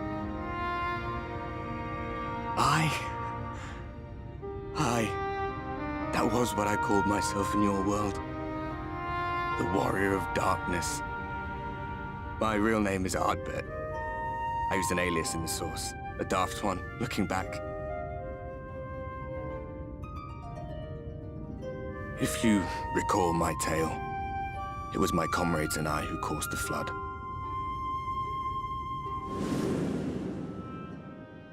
We thought our home doomed.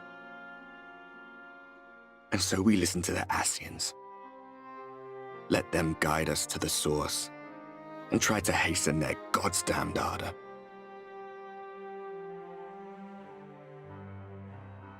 I remember when we fell, defeated by you and yours. I remember our audience with Minfilia, how she listened to our pleas and returned our souls to the First.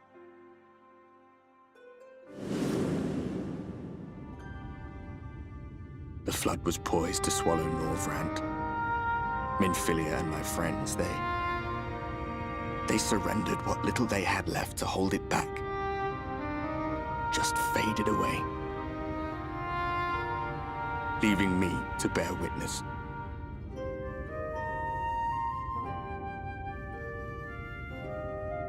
Tell me, do you know the year?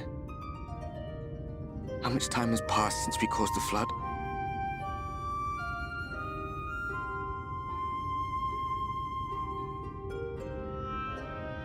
100 years.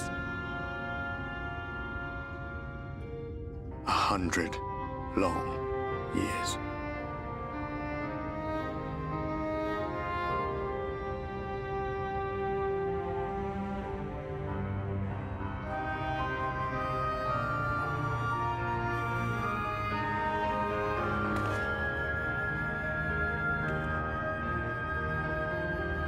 My hands find no purchase. My gestures catch no eye, and my pleas, be they whispered or screamed, reach not a single ear. I am a shade, cursed to do naught but drift.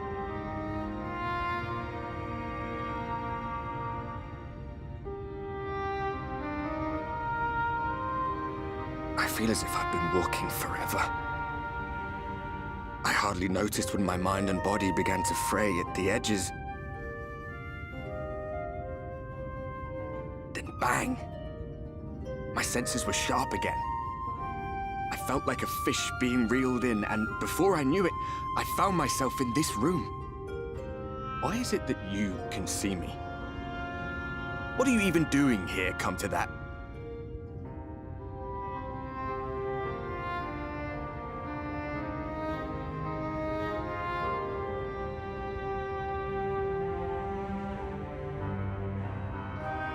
You were summoned to save the First. A waste of time. This world is beyond saving, like those who tried to save it. Muddled as my mind may be, I've not forgotten that.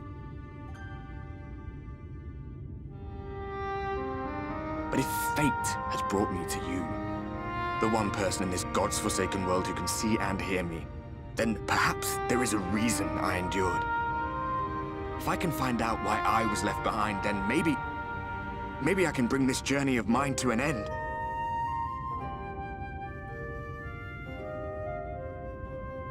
Well, I'll be watching, Warrior of Light.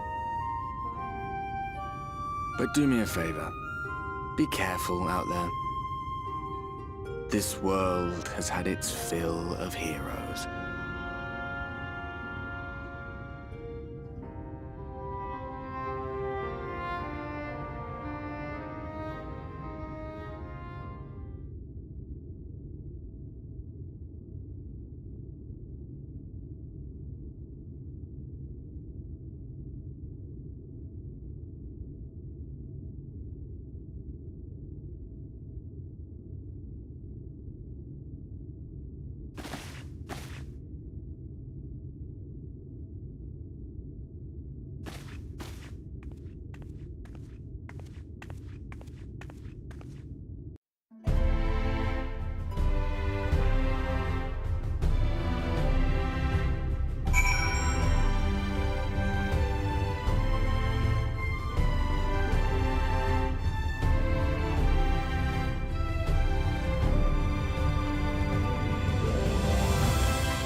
how did you find your new quarters?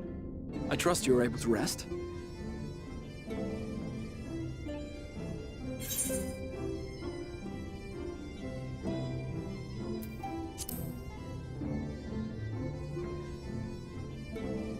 I was not aware the room was haunted, and you were rather tired. Well, should you receive another visitation, be sure to let me know. Now, let us return to the subject of the Scion's whereabouts.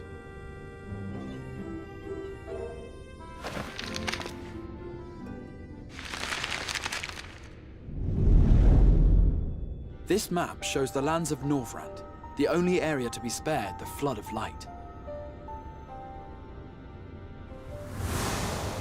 The Crystarium is here, in the region known as Lakeland. To the north is the fairy kingdom of Il-Meg. That is where you'll find Urianger. To the east lies the once prosperous civilization of Rak-Tika. Your Stola is stationed there, in the heart of the forest. Alas, neither location can be reached without considerable difficulty. As such, I would suggest you first seek out one of the twins, each of whom is stationed but a short flight from the Crystarium.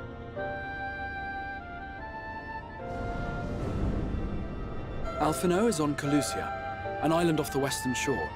It is home to a city called Yulmore, where the rich and privileged while away their days in idleness.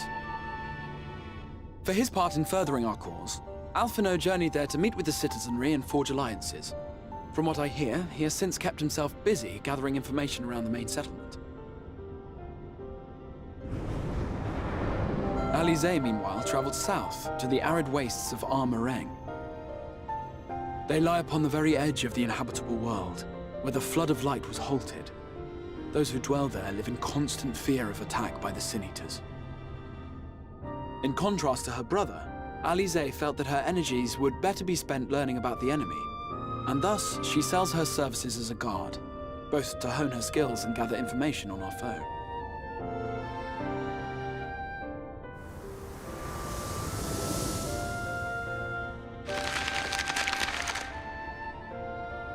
So, will it be Calusia or Armareng?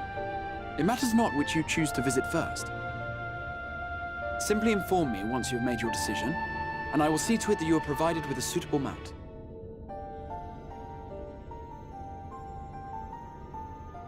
Ah, but you must be wondering about Thancred.